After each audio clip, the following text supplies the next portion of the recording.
약한 자의 슬픔. 김동인.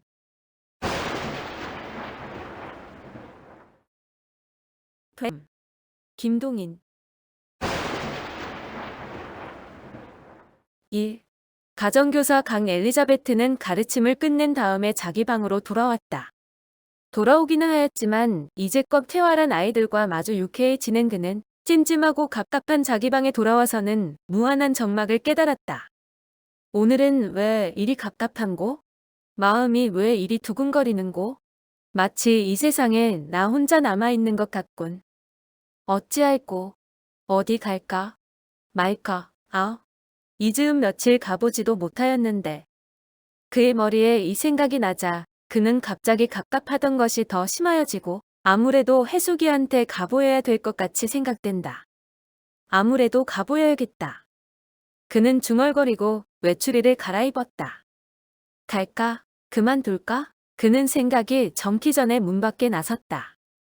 여학생 간에 유행하는 보법으로 팔과 궁둥이를 전후좌우로 저으면서 엘리자베트는 길로 나섰다. 그는 파라솔을 받은 후에 손수건을 코에 대어서 쏘는 듯한 콜타른 내음새를 막으면서 N통, K정 등을 지나서 해숙의 집에 이르렀다. 그리 부자라 할 수는 없지만은 그래도 경성 중류민의 열에는 드는 해숙의 집은 굉대하지는 못하지만 술술하고 정하기는 하였다.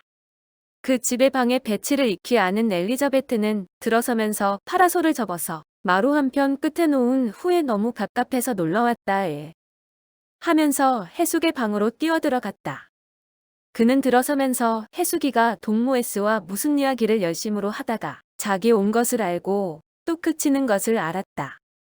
S는 무엇하러 왔노? 그는 이유 없는 질투가 마음에서 끌어나오는 것을 깨달았다. 해숙이는 S로 인하여 나한테 놀러도 안 오는구만. 너희끼리만 잘들 놀아라. 해숙이가 한 번도 자기게 놀러와 본 때가 없으되 엘리자베트는 이렇게 생각하였다. 엘리자베트 왔니? 우린 이제껏 내 이야기 하댔지. 그새 왜 안 왔니? 해숙이와 S는 동시에 일어나면서 해숙이는 엘리자베트의 왼손, S는 바른 손을 잡고 주저에 끌어다 앉히었다. 엘리자베트는 아직 19세의 소녀이지만 재주와 용자로 모든 동창들에게 존경과 일종의 시기를 받고 있었다. 그는 재주로 인하여 아직 통학 중이지만 K남작의 집에 유하면서 오후에는 그 집 아이들에게 학과의 복습을 시키고 있었다. 내 이야기라니 무슨 내숭들만 실컷 보고 있었니? 엘리자베트는 앉히는 자리에 앉으면서 억지로 성난 것을 감추고 농담 비슷하니 물었다. 해숙과 S는 의논하였던 것 같이 잠깐 서로 낯을 향하였다가 웃음을 억지로 참느라 입을 비죽하니 하고 머리를 돌이켰다. 내 이야기라니 무슨 내 이야기라니? 그만두자. 해숙이가 감춰 두자 엘리자베트는 더 듣고 싶었다. 그는 차차 노기를 외면에 나타내게 되었다. 내 이야기라니 무엇이야 해? 안 가르쳐주면 난 가겠다. 내 이야기라니. 저 해숙이는 아까와 같은 말을 한 후에 S와 또 한 번 마주 향하여 보았다. 그럼 난 간다. 하고 엘리자베트는 일어서려 하였다. 가르쳐 줄라? 참말은 내 이야기가 아니고 저 이환 씨 이야기. 말이 끝난 뒤에 해숙이는 또 한 번 S와 낯을 향하였다. 해숙의 말을 들은 엘리자베트는 노기와 부끄러움과 모욕을 당했다는 감을 함께 머금고 낯을 붉히고 머리를 숙였다. 엘리자베트가 매일 통학할 때 N통 꺾어진 길에서 H 의숙 제모를 쓴 어떤 청년과 만나게 되었다. 만나기 시작한 지 닷새에 좀 정답게 생각되고 열흘에 그를 만나지 못하면 섭섭하게 생각되고 20일에 연애라 하는 것을 자각하고 일상만에 그 청년의 이름을 탐지하였다. 그도 나를 생각하겠지 하는 생각과 웬걸 내게는 주의도 안 하더라 하는 생각이 그 후부터는 항상 그의 마음속에서 쟁투하고 있었다. 연애를 하는 사람은 아무도 그렇거니와 엘리자베트도 연애 짝사랑편년이던을 안 후부터는 벗들과 함께 있을 때는 아무치도 않지만 혼자 있을 때는 염세의 생각과 희열의 생각이 함께 마음속에서 발하여 공연히 심장을 뛰놀리며 일어섰다 앉았다 밖에 나갔다 들어왔다 일도 없는 대이환이와 만나게 되는 길에 가보았다. 이와 같이 나를 보내게 되었다. 그러다가 아무개도 통사정할 사람이 없는 엘리자베트는 해숙에게 이 말을 다 고백하였다. 이와 같은 사람의 비밀을 해수기는 S에게 알게 하였다 할 때는 그는 성이 났다. 처녀가 학생에게 사랑을 한다 하는 것이 그에게는 부끄러웠다. 둘의 쑥과 S에서 내 숭을 실컷 보았겠거니 할 때에 그는 모욕을 당했다 생각하였다. 해숙과 S가 서로 낯을 보고 웃을 때에 이 생각이 더 심하였다. 그리고 이와 같은 비밀을 해숙에게 고백하였다 할 때 엘리자베트는 자기에게 대하여서도 성을 안 낼 수가 없었다. 이건 자기를 믿고 통사정을 하였더니 이런 말을 광고같이 떠들춘단 말인가. 이 세상에 믿을 만한 사람이 누구인고? 아, 부모가 살아계시면 살아있을 때는 자기를 압박하는 것으로 유일의 오락을 삼던 부모를 빨리 죽기를 기다리던 그도 부모에게 대하여 지금은 유일의 믿을 만한 사람이고 유일의 의뢰할 만한 사람이라는 생각이 났다. 그리고 해숙에게 대하여서는 무한한 증오에 염이 난다. 그러면서도 그는 한바람을 품고 있었다. 이것이 환과 자기의 새 이것이 이제 화제가 되는 것을 그는 무서워하고 피하려 하면서도 그것이 화제가 되기를 열심으로 바라고 있다. 좀 더 상세히 알고 싶었다. 자기 말을 듣고 엘리자베트가 성을 낸 것을 빨리 알아챈 해숙이는 화제를 바꾸려고 학과 이야기를 시작하였다. 너 기아 숙제해보았니? 난 암만 해도 모르겠구나. 아차, 엘리자베트는 속으로 고함을 쳤다. 그의 희망은 끊어졌다. 내가 성을 낸 것을 알고 해숙이는 이렇게 돌려다 대누나 하면서도 성을 억지로 감추고 낯의 화기를 나타내고 대답하였다. 기허, 해보지는 않았어도 해보면 되겠지. 그럼 좀 가르쳐주렴. 기하책을 갖다 놓고 셋은 둘러앉아서 기하를 토론하기 시작하였다. 한 20분 동안 기하를 푸는 새의 엘리자베트의 머리에는 해숙과 S의 우교에 대한 시기도 없어지고 해숙에게 대한 증오도 없어지고 동창생에 대한 애정과 동성에 대한 친밀한 생각만 나게 되었다. 복습을 필한 후에 셋은 잠깐 무언으로 있었다. 그동안 해숙은 무슨 말을 할 듯 하면서도 다만 빙긋 웃기만 하고 말은 못 바라고 있었다. 무슨 말이든 빨리 하렴. 엘리자베트는 또 갑자기 희망을 품고 심장을 뛰놀리면서 속으로 명령하였다. 엘리자베트가 듣고 싶어하는 것을 보고 해숙이는 안심한 듯이 말을 시작한다. 예의 말만 하고 좀 말하기가 벼란 듯이 잠깐 말을 멈추었다가 또 시작한다. 이환 씨는 S의 외사촌 오빠란다. 이 말을 들은 엘리자베트는 갑자기 마음이 무거워지는 것을 깨달았다. 그 가운데는 부끄러움도 섞여 있었다. 갑자기 이환이와 직접 대면한 것 같이 형용할 수 없는 벼란 부끄러움이 엘리자베트의 마음을 지나갔다. 그러면서도 그는 좀 더 똑똑히 알려고 거짓말하고 해숙이를 쳐다보았다. 거짓말은 왜 거짓말이야? S한테 물어보렴. S야, 그렇지? 엘리자베트는 머리를 S편으로 돌려서 S의 대답을 기다렸다. 이환이가 S의 외사촌이라는 것은 팔구부는 믿으면서도 S는 다만 웃고 있었다. 모욕당했다. 집으로 가고 말아야지. 엘리자베트는 이렇게 속으로 고함을 치고도 일어나지는 않았다. 그는 S에게서 이환의 소식을 듣고 싶었다. 그리고 오빠도 너를 사랑한다더라 말까지 듣고 싶었다. 응, 그렇지니 하는 해숙의 소리에 S는 그렇단 대답만 하였다. 그리고 의미 있는 듯한 웃음을 머금고 엘리자베트를 들여다보았다. S의 웃음, 의미 있는 듯한 웃음. 무슨 웃음일꼬? 거짓말. 이환 씨가 S의 오빠라는 것이 거짓말이 아닐까? 아니, 그것은 참말이다. 그러면 무슨 웃음일꼬? 이환 씨는 나 같은 것은 알아도 안 보나? 무엇? 아니다. 그도 나를 사랑한다. 그리고 S에게 고백하였다. 이환 씨는 날 사랑한다. 결혼, 행복, 그는 자기게 이익한 대로만 생각을 끌어가다가 대담하게 되어서 머리를 들면서 결심한 구조로 말을 걸었다. S야. 경멸하는 듯이 S는 대답하였다. 이 소리에 엘리자베트의 용기가 대부분은 꺾어졌다. 그는 차마 그 뒤는 말을 바라지 못하여 우물우물하다가 예상도 안 한 딴 말을 묻고 말았다. 기하 다 했니? 기하라니? 무슨? S는 대답 겸 물어보았다. 내일 숙제. 이에 미쳤나 보다. 엘리자베트는 왜인지 가슴에서 똑하는 소리를 들었다.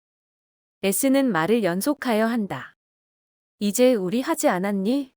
응, 참, 다 했지. S는 다 알았소이다 하는 듯이 교활한 웃음을 머금고 엘리자베트의 그리스 조각을 연상시키는 뺨과 목의 윤곽을 들여다보았다.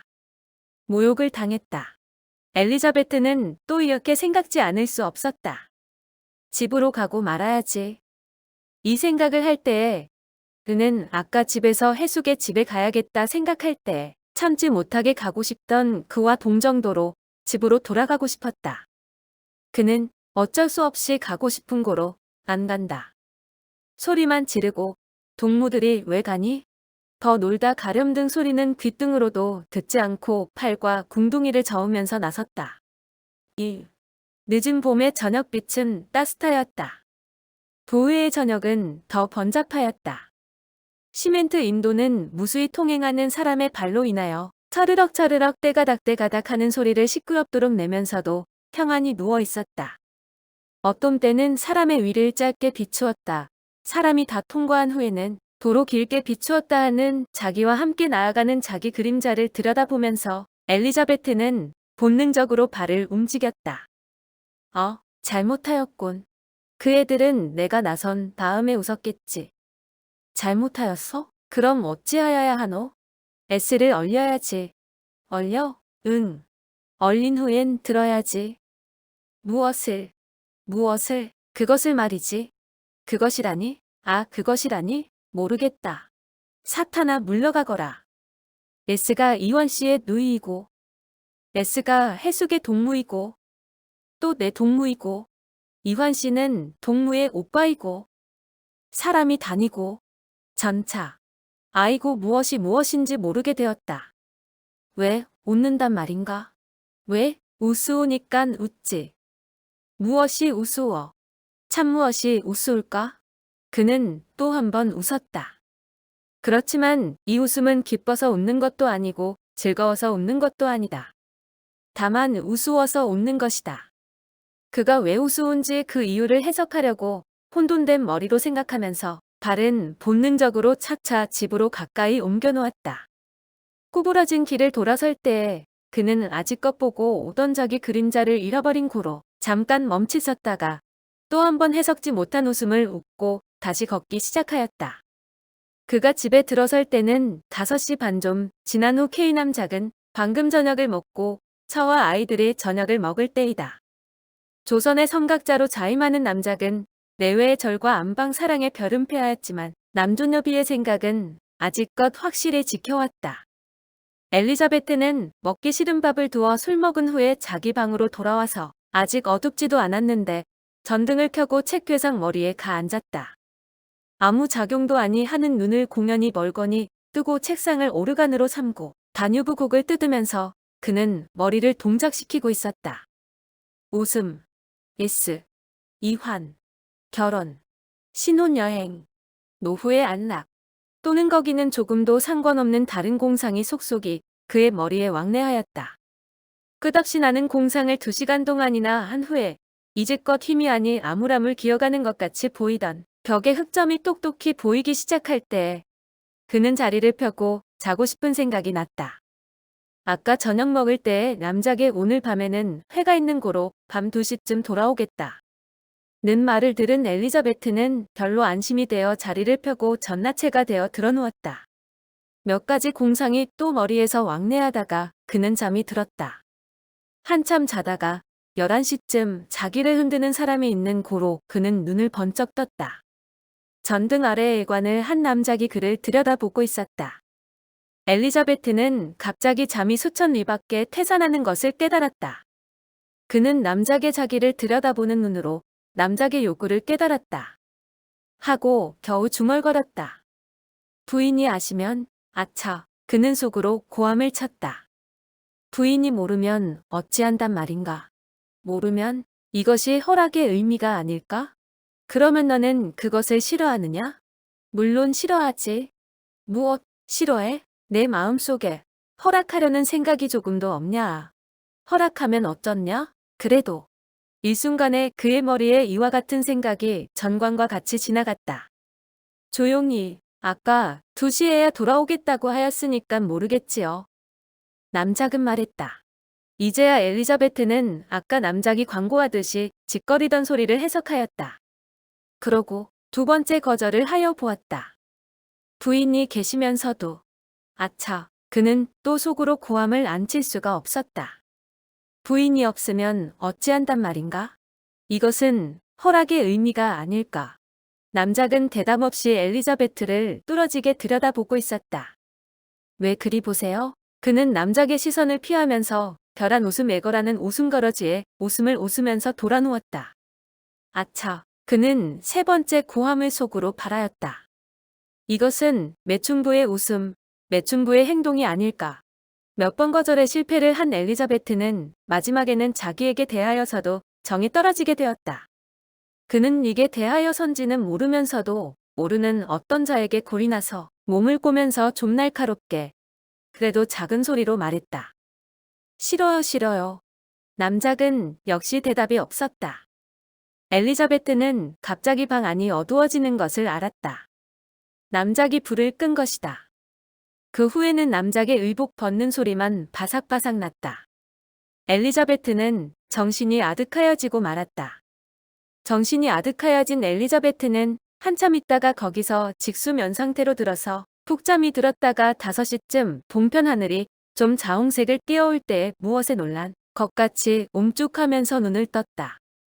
회색 새벽빛을 꿰어서 원트 고메리 회사제 벽지가 눈에 드는 동시에 그의 머리에는 남작이 생각났다. 곁에 사람의 기척이 없는 고로 남작이 돌아갔을 줄은 확신하면서도 만일 있었다는 하는 의심이 나는 고로 그는 가만가만 머리를 그 편으로 돌렸다. 거기는 남작이 베느라고 갖다 놓았던 책이 서너 권 두겨 있었다. 그럼 저편 쪽에 있지. 저편 쪽 벽에 꼭 붙어 서서 날 놀래려고 준비하고 있지. 엘리자베트는 흥미 절반, 진정 절반으로 이런 생각을 하고 갑자기 남작이 숨기 전에 발견하려고 머리를 돌이켰다. 거기는 차차 흰빛으로 변하여 오는 새벽빛에 비친 벽지의 모양만 보였다. 어느 틈에 또 다른 편으로 뛰었군. 하면서 그는 남작을 잡느라고 이편 저편으로 머리를 휙휙 돌리다가 일어나야 순순히 나올 터인가 원. 하면서 벌떡 일어나 앉아서 의복을 입기 시작하였다. 속옷, 바지로서 버선까지 신는 동안에 그의 머리에는 남작을 잡으려는 생각은 없어지고 어쩌녀 기억이 차차 부활기 시작하였다. 내 속이 왜 그리 약하단 말인고? 정신이 아득하여질 이유가 어디 있어? 아무래도 그렇게 되겠으면 정신이 나. 아, 지금 남작은 무엇하고 있노? 그는 자기가 남작에 대하여서도 애정을 가지게 된 것을 깨달을 때 차라리 놀랐다. 마음속에서는 또 정막의 덩어리가 뭉쳐나왔다. 그는 무한 울고 싶었다. 그는 시계를 보았다. 아직 5시 13분이다. 우리 시간이 넉넉하지. 이 생각을 할 때에 그는 참지 못하고 꼬꾸라져서 헐컥 느끼기 시작하였다. 남작은 아내가 있는 사람이다. 아내가 있는 사람에게 내 전정은 어떠할까? 울음이 끝나기까지 한참 운 그는 눈물이 자연히 멎은 후에 머리를 들었다. 아침 햇빛은 눈이 시도록 방 안을 들이쪼이고 있었다. 밝은 햇빛을 본 연고인지 실컷 운 연고인지 엘리자베트는 오랫동안 벼르던 원수를 갚은 것 같이 별로 속이 시원한 고로 일어서서 세수를 하러 갔다. 세수를 한 후에 그는 거기서 잠깐 주저치 않을 수가 없었다. 밥을 먹으러 가나? 안 가나? 밥은 먹어야겠고 거기는 남작이 있겠고. 그러다가 그는 필사적 용기를 내고 밥을 먹으러 갔다. 거기는 남작은 없었지만 그는 부인과 아이들에게도 할 수 있는 대로 낯을 안 보이게 하고 밥을 먹었다. 그런 후 자기 방에 와서 이부자리를 간지피고 책보를 싸가지고 학교로 향하였다. 정문 밖에 나선 그는 또 한 번 주저치 않을 수가 없었다. 이 길로 가나, 저 길로 가나, 이 길로 가면 이환이를 만나겠고, 저 길로 가면 대단히 멀고. 그의 마음속에는 쟁투가 일어났다. 자기에게 대하여 애정을 나타내지도 않는 이환의 앞을 복수겸으로 유유히 나갈 때에 자기의 상쾌를 그는 상상하여 보았다. 이환희는 그 일을 모르겠지만 이렇게 하는 것이 엘리자베트에게는 한 쾌락 마냥 엘리자베트에게 복수할 마음이 있다 하면 내 다름 없었다. 그렇지만 그는 이환희를 사랑하였다. 문자 그대로 자기 몸과 동정도로 그를 사랑하였다. 이러한 엘리자베트는 그런 참혹한 일을 행할 수가 없었다. 이 길로 갈까? 저 길로 갈까? 그는 생각이 정기 전에 어느덧 먼 길 안 만나게 되는 길편으로 발을 옮겨 놓았다. 학교에서도 엘리자베트는 성가신 1일을 보내고 학교 후 곧 집으로 돌아왔다. 3. 단조하고도 복잡한 엘리자베트의 생활은 여전히 연속하여 순환되고 있었다. 아침 깨어서는 학교에 가고 하학 후에는 아이들과 마주 놀고 자고 다만 전보다 변한 것은 평균 1주 2회의 남작의 방문을 받는 것이라. 대개는 엘리자베트가 얘기한 날 남작이 왔다. 남작이 오리라 생각한 날은 엘리자베트는 열심으로 남작을 기다렸다. 그렇지만 그 방은 남작 부인의 방과 그리 멀지 않은 고로 남작이 와도 그리 말은 사귀지 못하였다. 엘리자베트는 그것으로 남작이 와 있을 동안은 너무 갑갑하여 빨리 돌아가기를 기다렸다. 지만 일단 남작이 돌아가고 보면 엘리자베트는 남작이 좀 더 있지 않는 것을 원망하고 무한한 적막을 깨달았다. 만약 엘리자베트가 얘기한 날 남작이 오지를 않으면 그는 어찌할 줄 모르게 속이 타고 질투를 하였다. 그렇지만 이보다 더 큰 고통이 엘리자베트에게 있었다. 때때로 이환의 생각이 나는 것이다. 그런 때는 자기도 나를 생각지 않는데 내가 그러면 뭘 한가. 내가 자기와 약혼을 했댔나. 등으로 자기를 위로하여 보았지만 대개는 변해를 미안히 쳐 이겼다. 그럴 때는 문자 그대로 심장을 잘 들지 않는 칼로 베어내는 것 같았다. 그렇게 되면 그는 꼬꾸라져서 장시간의 울음으로 겨우 자기를 위로하고 타였다. 그는 부인에게 대하여서도 미안을 감하였다. 남편을 가로하샀는데 왜 미안치를 않을까. 그는 때때로 중얼거렸다. 그러는 새에도 학교에는 열심으로 상학하였다. 학교에도 무한한 혐오에 정과 수치에 염이 나지만은 집에 있으면 더 큰 고통을 받는 그는 일종의 위안을 얻느라고 상학하였다. 그동안 시절은 바뀌었다. 낮잠 자러 고 맥이 나는 봄 시절은 비 많이 오는 처절음으로 변하였다. 4.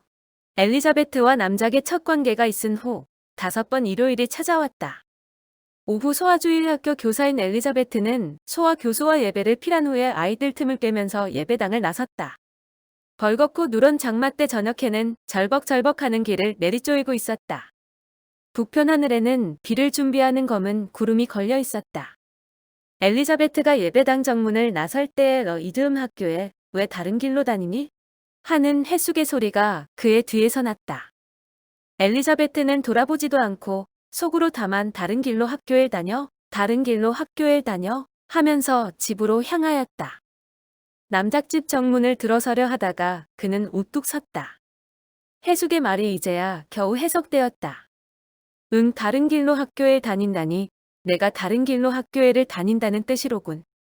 그는 벼란 웃음을 웃고 자기 방으로 향하였다. 자기 방에 들어서서 책볼을 내어 던지고 앉으려 하다가 그는 또 한 번 꼿꼿이 섰다. 사지 같고 꽃하여지는 것을 깨달았다. 10여 초 동안 이와 같이 꼿꼿이 섰던 그는 그 자리에 꼬꾸라졌다.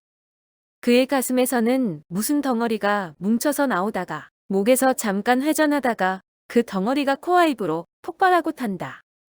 그럴 때마다 눈에서는 눈물이 푹푹 쏟아지고 가슴은 싹싹 베어내는 것 같이 아팠다. 그에게는 2달 동안 몸이 안 난 것이 생각이 났다. 잉태, 엘리자베트에게 대하여서는 이것이 죽으라는 명령보다도 혹독한 것이다. 그는 잉태가 무섭지는 않았다. 그렇지만 그의 미래 희미하고 껌껌한 그의 생가운데 다만 한 줄기에 반짝반짝하게 보이는 가는 광선 이러한 미래를 향하고 미끄러져서 나아가던 그는 잉태로 인하여 그 미래를 잃어버렸다. 그 미래는 없어졌다. 엘리자베트의 울음은 이것을 깨달은 때에 나오는 진정의 울음이다. 심장 복판 가운데서 나오는 참 눈물이다. 이렇게 한참 운 그는 눈물 주머니가 다 마른 후에 겨우 머리를 들고 전등을 켰다. 눈이 붉어지고 눈두덩이 부은 것을 스스로 깨달을 수가 있었다. 그는 자기 배를 내려다보았다. 그의 눈에는 보통보다 곱이상이나 크게 보였다. 첫 배는 그리 부르지 않는다는데. 게다가 달 반밖에는 안 되었는데. 하고 그는 다시 보았다. 조금도 부르지를 않았다. 그래도 안 부를 수가 있나? 하고 그는 또다시 보았다. 보통보다 3곱이나 크게 보였다.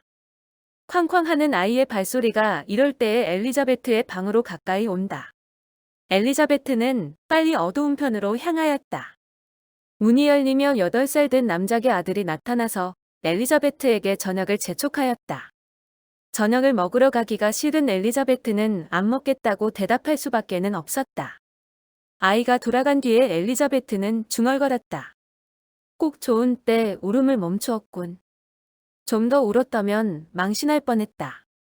조금 후에 부인은 친절하게 죽을 쑤어다가 그에게 주었다. 죽을 먹고 죽그릇을 돌려보낸 후에 아까 울음으로 얼마 속이 시원하여지 고 원기까지 좀 회복한 엘리자베트는 남작과 이환 두 사람을 비교하기 시작하였다. 그는 마음속에 두 사람을 그린 후에 어느 편이 자기에게 더 가깝고 더 사랑스러운고 생각하여 보았다. 사랑스럽기는 이환이가 더 사랑스럽지만 가깝기는 아무래도 남작이 더 가까운 것 같이 생각된다. 이와 같은 결단은 그의 구하는 바를 채우지를 못하였다. 그는 사랑스러운 편이 더 가깝고 가까운 편이 더 사랑스럽기를 원하였다. 그렇지만 사랑과 가까움은 평행으로 나가서 아무 데까지 가도 합하지를 않았다. 그는 평행으로 나가는 사랑스러움과 가까움이 어디까지나 나가는가를 알려고 마음속에 둘을 그려놓고 그 둘을 차차 연장시키면서 눈알을 구울려서 그것들을 따라가기 시작하였다. 둘은 종시합하지 않았다. 끝까지 평행으로 나갔다. 사랑스러움과 가까움은 끝까지 분립하여 있었다. 여기 실패한 엘리자베트는 다시 다른 생각으로 그것을 보충하리라 생각하였다. 사랑스러운 편이 자기에게 더 정다울까 가까운 편이 더 정다울까 그는 생각하여 보았다.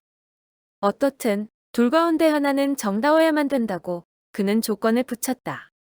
그렇지만 엘리자베트는 여기서도 만족한 결론을 얻지 못하였다. 아까 생각과 이번 생각이 혼돈되어 나온 결론은 다른 것이 아니다. 사랑스러운 편이 물론 자기에게 더 가깝다는 것이다. 그렇게 되면 정다운 편은 어느 편인고? 그는 생각하여 보았지만 머리가 어지러운 것이 완전한 해결을 얻지 못하게 되었다. 엘리자베트는 속이 답답하여졌다. 자기에게는 사랑스러움과 가까움과 온전히 분립하여 있는 것을 안 엘리자베트는 어느 편이 자기에게 더 정다울지를 알지 못하게 되었다. 둘이 동정도로 정답다 하는 것은 엘리자베트 자기가 생각하여 보아도 잊지 못할 일이다. 남작과 이환세에는 어떤 차이가 있었다. 두 번째 생각도 실패로 돌아갔다. 두 번이나 실패를 한 엘리자베트는 이번은 직접 당인으로 어느 편이 자기에게 더 정답게 생각되는가 자문하여 보았다. 이환이가 더 정답다 생각할 때에도 마음에 얼마의 가책이 있고 그러니 남작이 더 정답다 생각할 때에는 더 큰 아픔이 마음에서 일어난다. 그는 억지로 생각의 끝을 또 다른 데로 옮겼다. 엘리자베트는 맨 처음 생각을 다시 하여 보았다. 이번도 사랑스러움은 이환의 편으로 갔다. 이환이가 더 사랑스럽고 사랑스러운 편이 자기에게 더 가까우니까 이환이가 자기에게 물론 더 가깝다. 따라서 정다움도 이환의 편으로 간다. 그는 억지로 이렇게 해결하였다. 이렇게 해결은 하였지만 또한 의문이 있었다. 그러면 가깝던 남작은 어찌 되는가? 그는 생각하여 보았다. 맨 첫 번과 같이 역시 남작은 자기에게는 더 친밀하게 생각되었다. 그럼 이환이는 이환에게 대한 미안이 마음속에 떠올라오기 시작하였다. 그는 속이 타서 팔을 꼬면서 허리를 젖혔다. 그때 벽에 걸린 캘린더가 그의 시선과 마주쳤다. 캘린더는 다른 사건을 엘리자베트의 머리에 생각나게 하였다. 이 절박한 새 사건은 이환의 생각을 머리에서 내어 쫓기에 넉넉하였다. 오늘 밤에는 남작이 오리라 하는 생각이다. 이 생각이 엘리자베트에게 잉태를 생각나게 하였다. 남작이 오면 모든 일잉태와 거기 대한 처치를 다 말하리라 엘리자베트는 생각하였다. 그리고 남작에게 할 말을 생각하기 시작하였다. 말은 짧지만은 이 말을 남작에게 하는 것은 엘리자베트에게 큰 부끄러움에 다름없었다.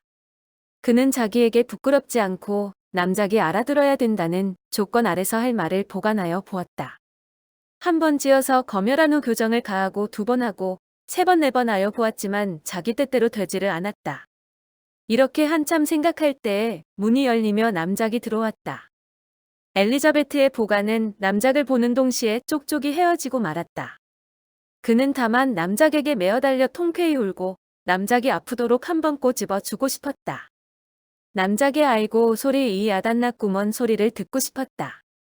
그는 이 생각을 억제하느라고 손으로 해변의 곡을 뜯기 시작하였다. 둘은 전과 같이 서로 마주 흘겨만 보고 있었다. 엘리자베트에게는 싸움이 일어났다.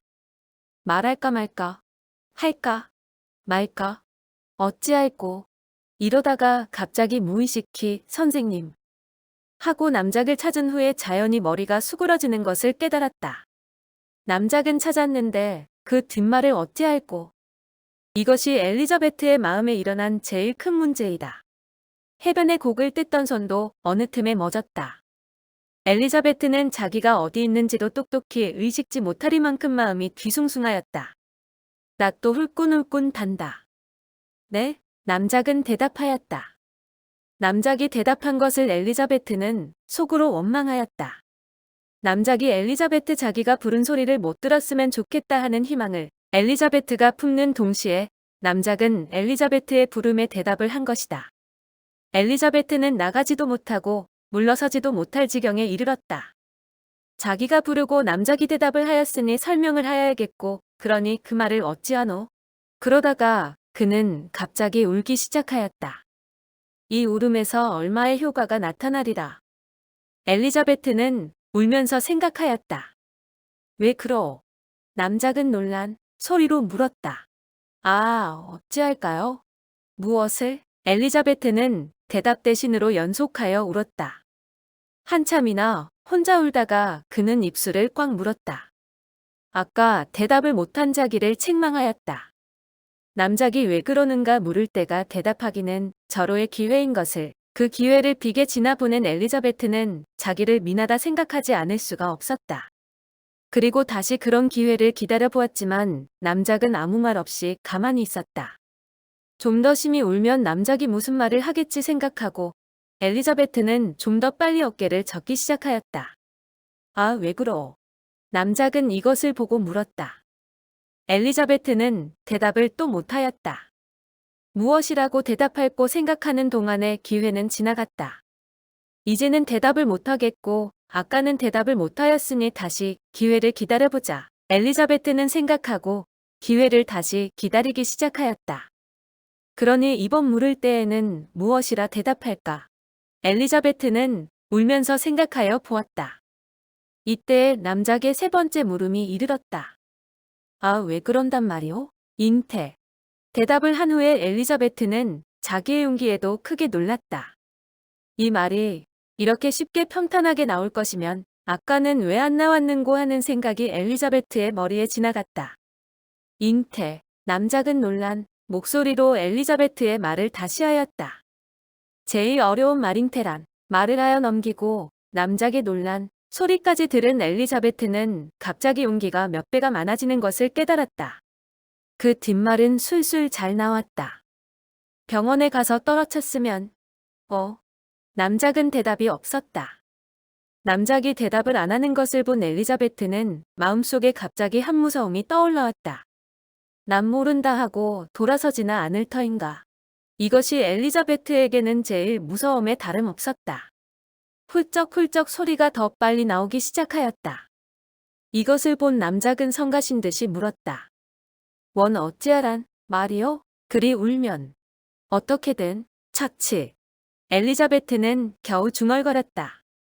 남작의 섞는 말을 들은 때는 엘리자베트의 용기는 다 도망하고 말았다.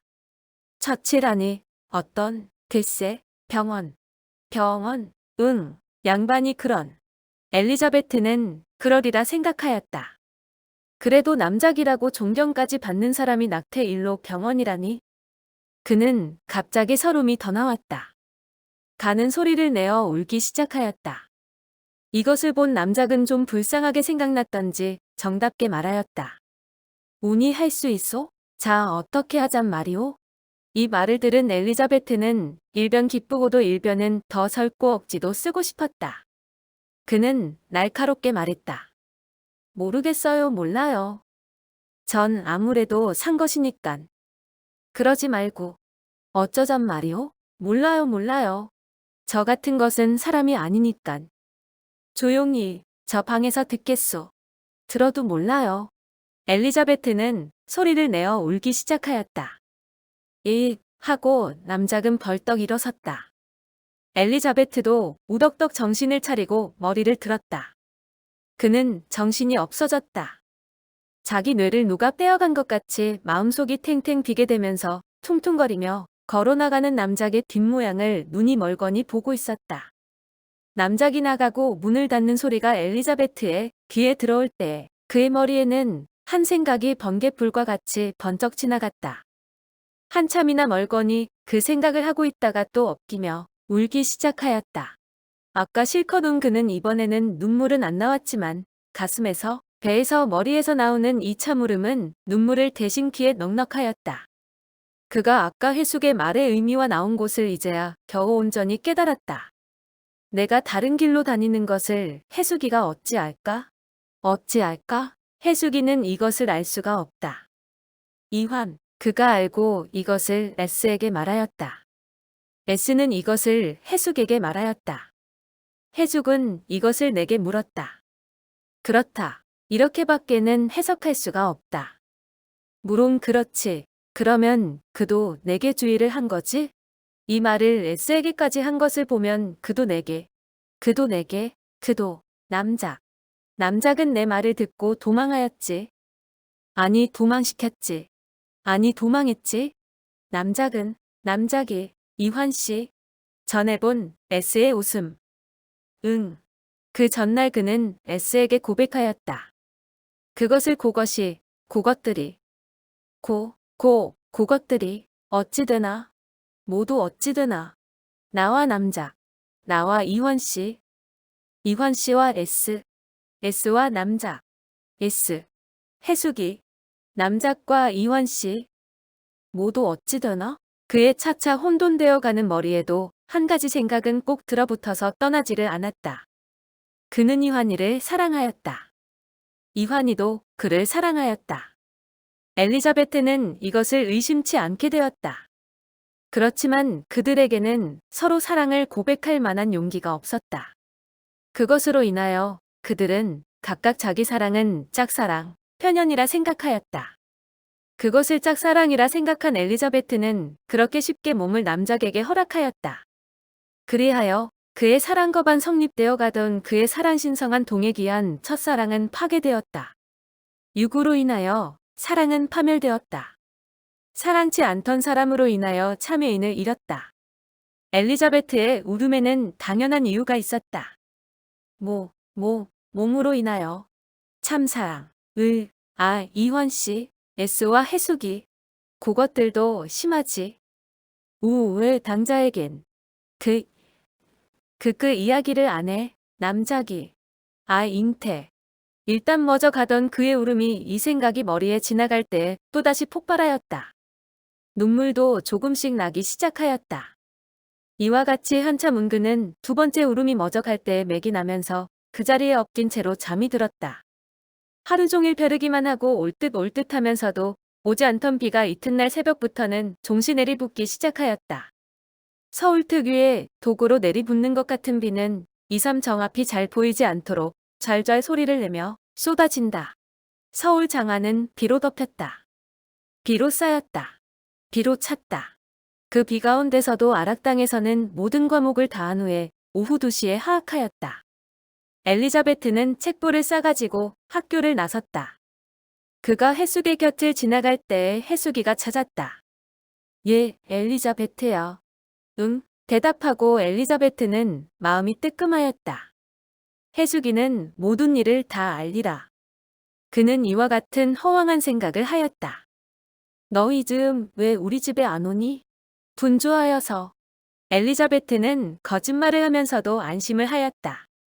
해수기는 모른다. 무엇이 분주해? 해수기가 물었다. 그저 이 일도 분주하고 저 일도 분주하고 분주 천지루다.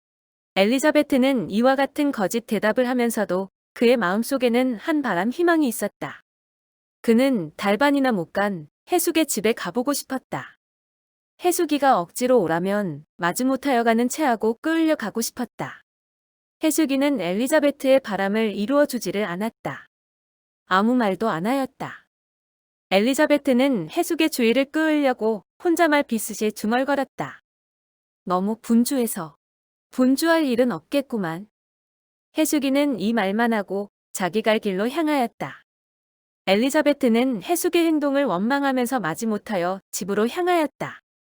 엘리자베트의 자존심은 꺾어졌다. 해숙이가 엘리자베트 자기를 꼭 해숙의 집에 끌고 가야만 바른 일이라 생각한 엘리자베트의 미리 생각, 예상은 헛되로 돌아갔다. 그렇지만 해숙을 원망하는 것은 부끄러운 일이라 엘리자베트는 생각하였다. 내가 해숙이를 위해서 났나? 엘리자베트는 이렇게 자기를 위로하여 보았지만 부끄러운 일이든 무엇이든 원망은 원망대로 있었다. 이러다가 내가 해숙이로 인하여 이 지경에 이르지 않았는가? 그것을 할 때의 엘리자베트의 원망은 다른 의미로 바뀌었다. 그는 해숙의 집에 못 간 것이 다행이라 생각하였다. 그러는 가운데도 가고 싶은 생각이 온전히 없어지지 않았다. 그의 마음속에서는 가고 싶은 생각과 같다는 안 된다는 생각이 다투기 시작하였다. 본능적으로 길을 골라 짚으면서 비가 오는 편으로 우산을 대고 마음속에 싸움을 유지하여 가지고 집에까지 왔다. 그는 우산을 놓고 비를 떤 다음에 자기 방에 들어왔다. 멀끔히 치워놓은 자기 방은 역시 전과 같이 엘리자베트에게 큰 적막을 주었다. 방이 이렇게 몰끔할 때마다 짐짓 여기저기 널어놓던 엘리자베트도 오늘은 해숙의 집에 갈까 말까 하는 번민으로 인하여 그렇게 할 생각도 없었다. 그는 책상 머리에 가 앉았다. 책상 위에는 어떤 낯선 종이가 한 장 엘리자베트를 기다리고 있었다. 엘리자베트는 빨리 종이를 들었다. 가슴이 뛰놀기 시작한다. 원 무엇인고? 그는 종이를 들고 한참 주저하다가 눈을 종이편으로 빨리 떨어쳤다. 오후 3시 S병원으로. 남작의 글씨로다 엘리자베트는 생각하였다. 남작에 대한 애경의 생각이 마음속에 떠올라오기 시작하였다. 이 글 한 줄은 엘리자베트로서 남작에 대한 원망과 해숙의 집에 갈까 말까의 번민을 다 지워버리기에 넉넉하였다. 역시 도망시킨 것이로군. 그는 어젯밤 일을 생각하고 속으로 중얼거렸다. 어젯밤에 남작에게 병원에 데려다 달라고 청하기는 하였지만 갑자기 남작 편에서 꺾어져서 오라 할 때에는 엘리자베트는 못 가겠다 생각하였다. 이 부정은 엘리자베트로서 무의식히 일어서서 병원으로 향하게 하였다. 그는 못 가겠다 속으로 중얼거리면서 문 밖에 나서서 내리붙는 비를 겨우 우산으로 막으면서 아랫동이 모두 흙투성이가 되어서 전차 멎는 곳까지 갔다. 그는 자기가 어디로 가는지 똑똑히 알지 못하였다. 꿈과 같이 걸었다. 엘리자베트는 멎는 곳에서 잠깐 기다려서 오는 전차를 곧 잡아탔다. 비가 너무 와서 밖에 나가는 사람이 적었던지 전차 안은 비교적 승객이 없었다. 이 승객들은 엘리자베트가 올라탈 때에 일제히 머리를 새 나그네 편으로 향하였다. 엘리자베트는 빈자리를 찾아 앉아서 차 안을 둘러보았다. 그는 자기 편으로 향한 모든 눈에서 노파에게서는 미움, 젊은 여자에게서는 시기, 남자에게서는 애모를 보았다. 이 모든 눈은 엘리자베트에게 한 쾌감을 주었다. 그는 노파에 미워하는 것이 당연하다 생각하였다. 젊은 여자의 시기의 눈은 엘리자베트에게 이김의 상쾌를 주었다. 남자들의 애모의 눈이 자기를 볼 때에는 엘리자베트는 약한 전류가 염통을 지나가는 것 같이 묘한 맛이 나는 것이 어째 하늘로라도 뛰어 올라가고 싶었다. 그는 갑자기 배가 생각난 고로 할 수 있는 대로 배를 작게 보이려고 움츠러뜨렸다. 차장이가 와서 엘리자베트에게 돈을 받은 후에 뚱소리를 내고 도로 갔다. 남자들의 시선은 가끔 엘리자베트에게로 날아온다. 그들은 몰래 보느라고 곁눈질하는 것도 엘리자베트는 다 알고 있었다. 남자들이 자기를 볼 때마다 엘리자베트는 자기도 그 편을 보아주고 싶었다. 치만 종시 실행은 못하였다. 이럴 동안 전차는 S병원 앞에 멎었다. 엘리자베트는 섭섭한 생각을 품고 전차를 내렸다.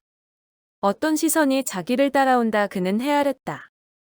비는 보스럭비로 변하였다. 수레에서 내린 그는 마음에 무거워지는 것을 깨달았다.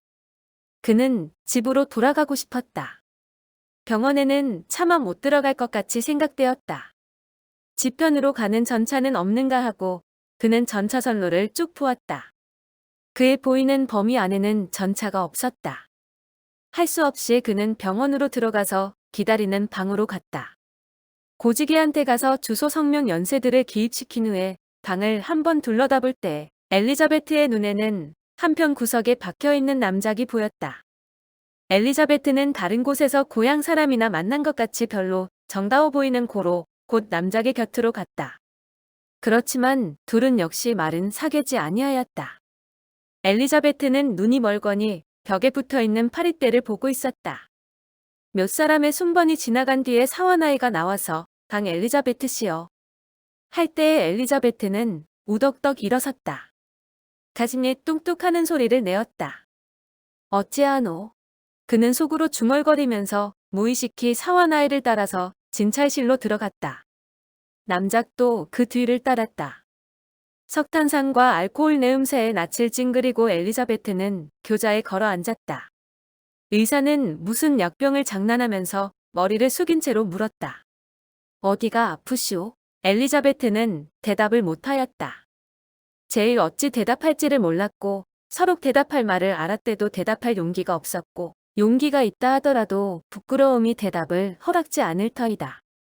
그런 것이 아니라 남작이 엘리자베트의 대신으로 대답하려다가 이 말만 하고 또 그쳤다.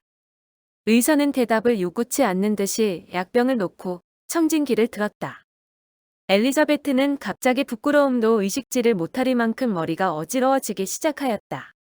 그의 눈은 보지를 못하였다. 그의 귀는 듣지를 못하였다. 그의 설렁거리는 마음은 다만 어찌할꼬 어찌할꼬 하는 엘리자베트 자기도 똑똑히 의미를 알지 못할구만 번갈아 하고 있었다.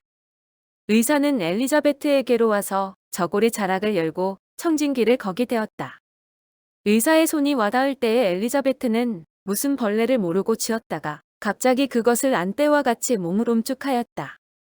그러면서도 엘리자베트는 의사의 손에서 얼마의 온미를 깨달았다. 이성의 손이 살에 와닿는 것은 엘리자베트와 같은 여성에게 대하여서는 한 쾌락에 다름없었다. 엘리자베트가 이 케미를 재미있게 누리고 있을 때의 의사는 진찰을 끝내고 의미 있는 듯이 머리를 끄덕거리며 남작에게로 향하였다. 남작은 의사에게 눈짓을 하였다. 어렴풋하게나마 이 두 사람의 짓을 본 엘리자베트는 이제껏 연속하고 있던 어찌할꼬 뒤로 무한 큰 부끄러움이 떠올라오는 것을 깨달았다. 그러는 가운데도 그는 희미하니 한 가지 일을 생각하였다. 내가 대합실에 가서 기다리고 있으면 뒤질은 남작이 다 맞겠지. 그는 일어서서 기다리는 방으로 나왔다. 그 방에 있던 모든 사람의 눈은 일제히 엘리자베트의 편으로 향하였다. 모두 내 일을 아누나 엘리자베트는 생각하였다. 아까 전차에서 자기계로 향한 눈 가운데서 얻은 그 케미는 구하려도 구할 수가 없었다. 이 모든 눈 가운데서 큰 고통과 부끄러움만 받은 그는 한편 구석에 굽여 앉아서 치마 앞자락을 들여다보기 시작하였다. 거기는 불에 타진 조그마한 구멍 하나가 엘리자베트의 눈이 오기를 기다리고 있었다. 그는 이 구멍이 공연히 미워서 손으로 빡빡 비비다가 갑자기 별한 생각이 나는 고로 그것을 뚝 그쳤다. 이 세상이 모두 나를 학대할 때에는 나는 이 구멍 안에 숨겠다. 그는 생각하였다. 이럴 때에 그 구멍 안에는 어떤 그림자, 환영가 움직이기 시작하였다. 첫 번에는 흐릿하던 것이 차차 똑똑히까지 보이게 되었다. 때는 4년 전 춘3월 호시절, 곳은 우이동. 피고 우거지고 퍼진 꽃 사이를 벗들과 손목을 마주잡고 웃으며 즐기며 또는 작은 소리로 곡조를 맞추어서 노래를 부르며 이낙낙 다니던 자기 추억이 그림자로 변하여 그 구멍 속에 나타났다. 자기 일행이 그 구멍 범위 밖으로 나가려 할 때에는 활동사진과 같이 번쩍한 후 일행은 도로 중앙에 와 서고 탄다. 엘리자베트의 눈에는 눈물이 핑 돌았다. 그때의 엘리자베트와 지금의 엘리자베트 사이에는 해와 흙의 다름이 있다. 그때에는 순전한 처녀이고 열렬한 분홍빛 탐미자이던 그가 지금은 싫든지 좋든지 죽음의 가륵색의 삶 안에서 생활치 않을 수 없는 그로 변하였다. 때도 달라졌다.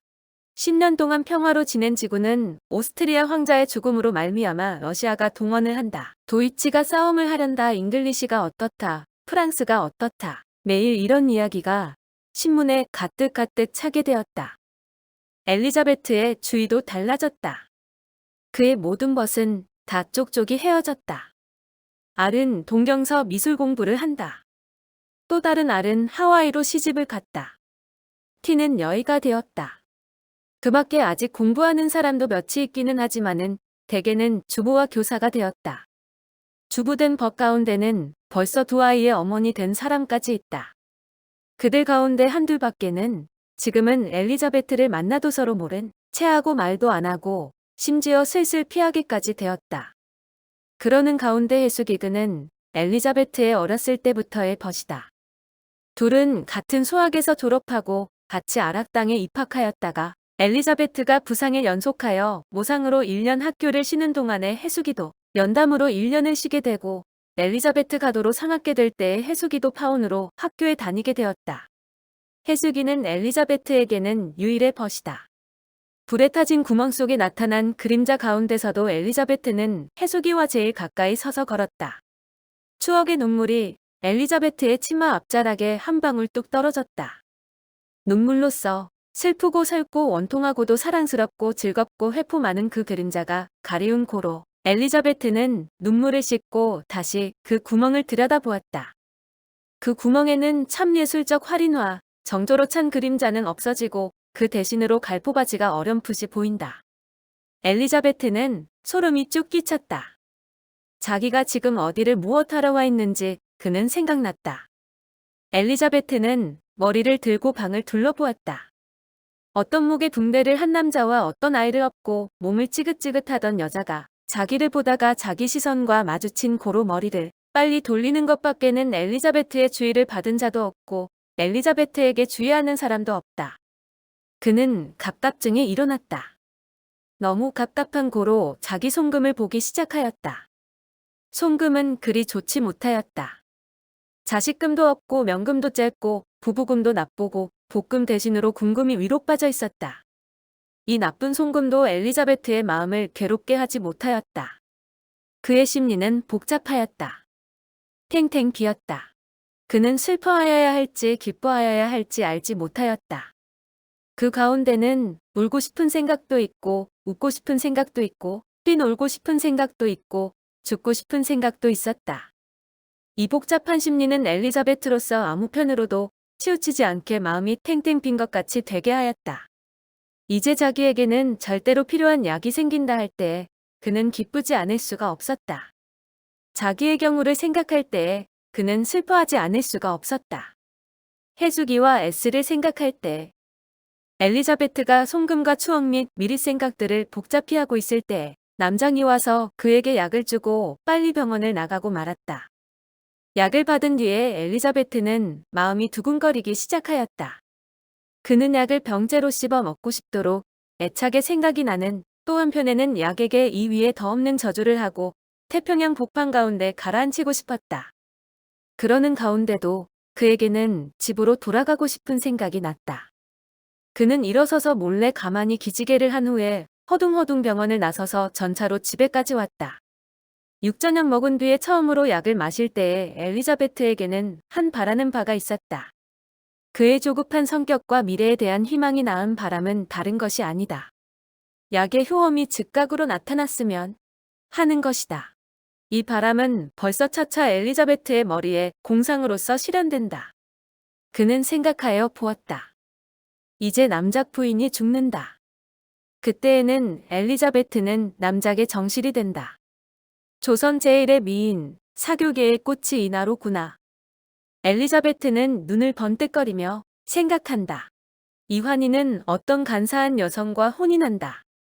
이환의 아내는 이환의 재산을 모두 없이 한 후에 마지막에는 자기까지 도망하고 만다. 그리고 이환이는 거러지가 된다. 어떤 날 엘리자베트 자기가 자동차를 타고 어디 갈 때 어떤 거러지가 자동차에 친다. 들고 보니 이환이다. 그렇게 되면 어찌 되나? 엘리자베트는 스스로 물어보고 깜짝 놀랐다. 자기의 사랑의 전부가 어느덧 남자에게로 옮겨왔다.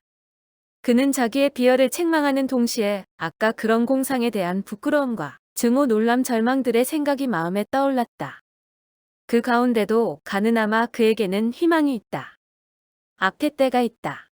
약의 효험은 얼마 후에야 나타난다더라. 엘리자베트는 생각하고 잘잘 오는 장마비 소리에 귀를 기울이고 자기 바람의 나타남을 기다리고 있었다. 그렇지만 바람은 종식 그 밤은 나타나지를 않았다.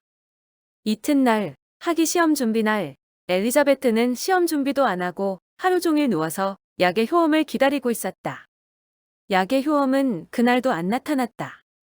사흘째 되는 날도 효험은 없었다. 시험하러 가지도 않았다. 이렇게 되었을 지난 후에 엘리자베트는 자기 건강상의 변화를 발견하였다.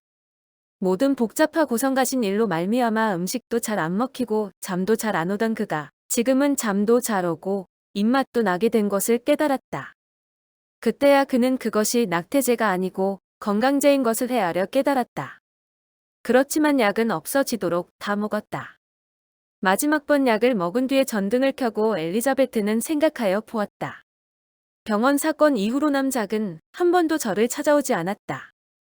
엘리자베트는 그것이 당연한 일이라 생각하였다. 그리 근심도 아니 났다. 시기도 아니하였다. 다만 오지 않아야만 된다. 그는 생각하였다. 왜 오지 않아야만 되는가 자문할 때에 그에게 거기 응할 만한 대답은 없었다. 이 오지 않는다는 구는 엘리자베트로서 자기가 근 2달이나 해숙의 집에 안 갔다는 것을 생각하게 하였다. 이러다는 이환 씨 생각이 나겠다. 이와 같은 생각이 나는 고로 그는 곧 생각의 끝을 다른 데로 옮겼다. 이와 같이 이 생각에서 저 생각, 또 다른 생각 왔다 갔다 할 때 문이 열리며 남작 부인이 나체는 어찌할꼬 하는 근심을 띠고 들어왔다. 어찌 좀 나으세요? 네, 좀 나은 것 같아요. 대답하고 엘리자베트는 자기가 무슨 병이나 앓던 것 같이 알고 있는 부인이 불쌍하게 생각났다. 부인은 말을 할 듯 하면서 한참이나 우물거리다가 그런데요. 하고 첫 말을 내었다. 네. 엘리자베트는 본능적으로 대답하였다.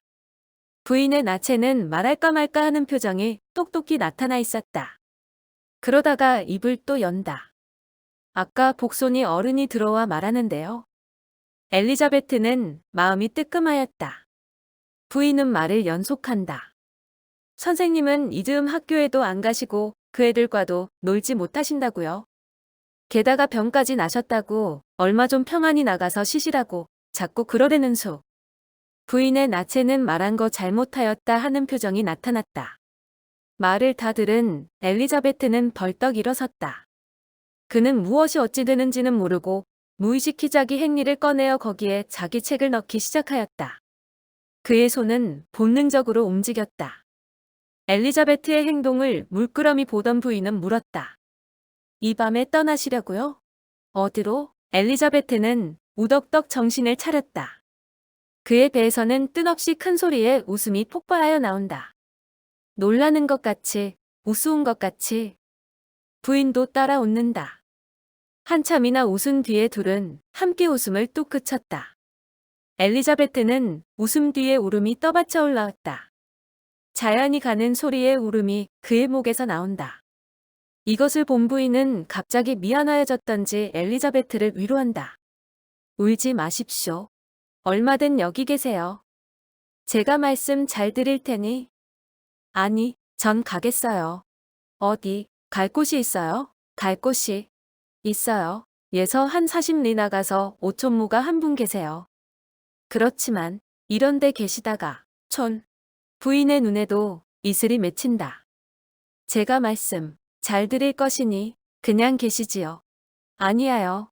저 같은 약한 물건은 촌이 좋아요. 서울 있어야. 부인의 눈에서는 눈물이 한 방울 뚝 떨어진다. 서울 몇 해 있을 동안에 갖은 고생 다 하고 하던 것을 부인께서 구해주셔서 부인의 눈에서는 눈물이 뚝뚝 치마 앞자락에 떨어진다. 참 은혜는 내일 떠나지요. 엘리자베트는 눈물을 씻고 머리를 들었다. 내일 며칠 더 계시 떠나지요. 이 장마 때 장마나 거둔 뒤에 떠나시면 그래도 떠나지요. 7 이튿날 아침 10시쯤 엘리자베트의 탄 인력거는 서울성 밖에 나섰다. 해는 떴지만은 보스럭비는 보슬보슬 내리붓고 엘리자베트의 맞은편에는 7피치 영농한 무지개가 반원형으로 벌리고 있다. 비와 인력거의 셀룰로이드 창을 꿰어서 어렴풋이 이 무지개를 바라보면서 엘리자베트는 뜨거운 눈물을 뚝뚝 떨어뜨리고 있었다. 어젯밤에 남작 부인에게 자기 같은 약한 것에게는 촌이 좋다고 밝히 말하기는 하였지만 그래도 반생 이상을 서울서 지낸 엘리자베트는 자기 둘째 고향을 떠날 때에 마음에 떠나기 서툰 생각이 없지 못하였다. 뿐만 아니라 서울에 자기 사랑 이환희가 있고 자기에게 끝없이 동정하는 남작 부인이 있지 않느냐. 엘리자베트는 부인의 친절히 준 돈을 만져보았다. 이렇게 서울에게 섭섭한 생각을 가진 엘리자베트는 몸은 차차 서울을 떠나지만 마음은 서울 하늘에서만 떠돈다. 어젯밤에 밤새도록 잠도 안 자고 내일은 꼭 서울을 떠나야 한다고 생각하여 양심이 싫다는 것을 억지로 그렇게 해결까지 한 그도 막상 서울을 떠나는 지금에 이르러서는 만약 자기가 말할 용기만 있으면 이제라도 인력거를 돌이켜서 서울로 향하였으리라 생각지 않을 수가 없었다. 치만 그에게는 그리할 용기가 없었다. 아니, 제일 말하기가 싫었고 인력거꾼에게 웃기우기가 싫었다. 그러는 것보다도 그는 말은 하고 싶었지만 마음속에 어떤 물건이 그것을 막았다. 그는 입술을 악물었다. 인력거는 바람에 풍겨서 한편으로 기울어졌다가 2, 3초 뒤에 도로 바로 서서 다시 앞으로 나아간다. 장마 때 바람은 윙 소리를 내면서 인력거 뒤로 달아난다. 엘리자베트의 머리에는 갑자기 생각날 듯 하면서 채 생각나지 않는 어떤 물건이 떠올랐다. 그는 생각하여 보았다. 한참 동안 이것저것 생각하다가 남작. 그는 가렵고도 가려운 자리를 찾지 못한 때와 같이 안타깝고 속이 타는 고로살 눈썹을 부들부들 떨었다. 남작이 자기 생각의 원몸에 가까운 것 같고도 채 생각나지 않았다. 남작이 고운가 미운가? 때릴까 안을까? 오랠까 쫓을까? 그는 한참이나 남작을 두고 이리저리 생각하다가 탁 눈을 치뜨면서 주먹을 꼭 쥐었다. 이제야 겨우 그 원몸이 잡혔다. 재판, 그는 중얼거렸다. 그렇지만 남작을 걸어서 재판하는 것은 엘리자베트에게는 큰 문제에 다름없었다. 남작 부인에게 얻은 위로금이 재판 비용으로는 넉넉하겠지만 자기를 끝없이 측은히 여기는 부인에게 남편이 잘못한 일을 알게 하는 것은 엘리자베트에게는 차마 못할 일이다. 이 일을 알면 부인은 제 남편을 어찌 생각할까? 엘리자베트 자기를 어찌 생각할까? 남작 집안의 어지러움. 엘리자베트는 한숨을 호하니 내쉬었다. 그것뿐이냐? 서울에는 자기 사랑 이환희가 있다. 만약 재판을 하면 그 일이 신문에 나겠고 신문에 나면 이환희가 볼 것이다. 이환희가 이 일을 알면 자기를 어떻게 생각할까? 또 몇백 명 동창은 어떻게 생각할까? 세상은 어떻게 생각할까? 재판은 못하겠다.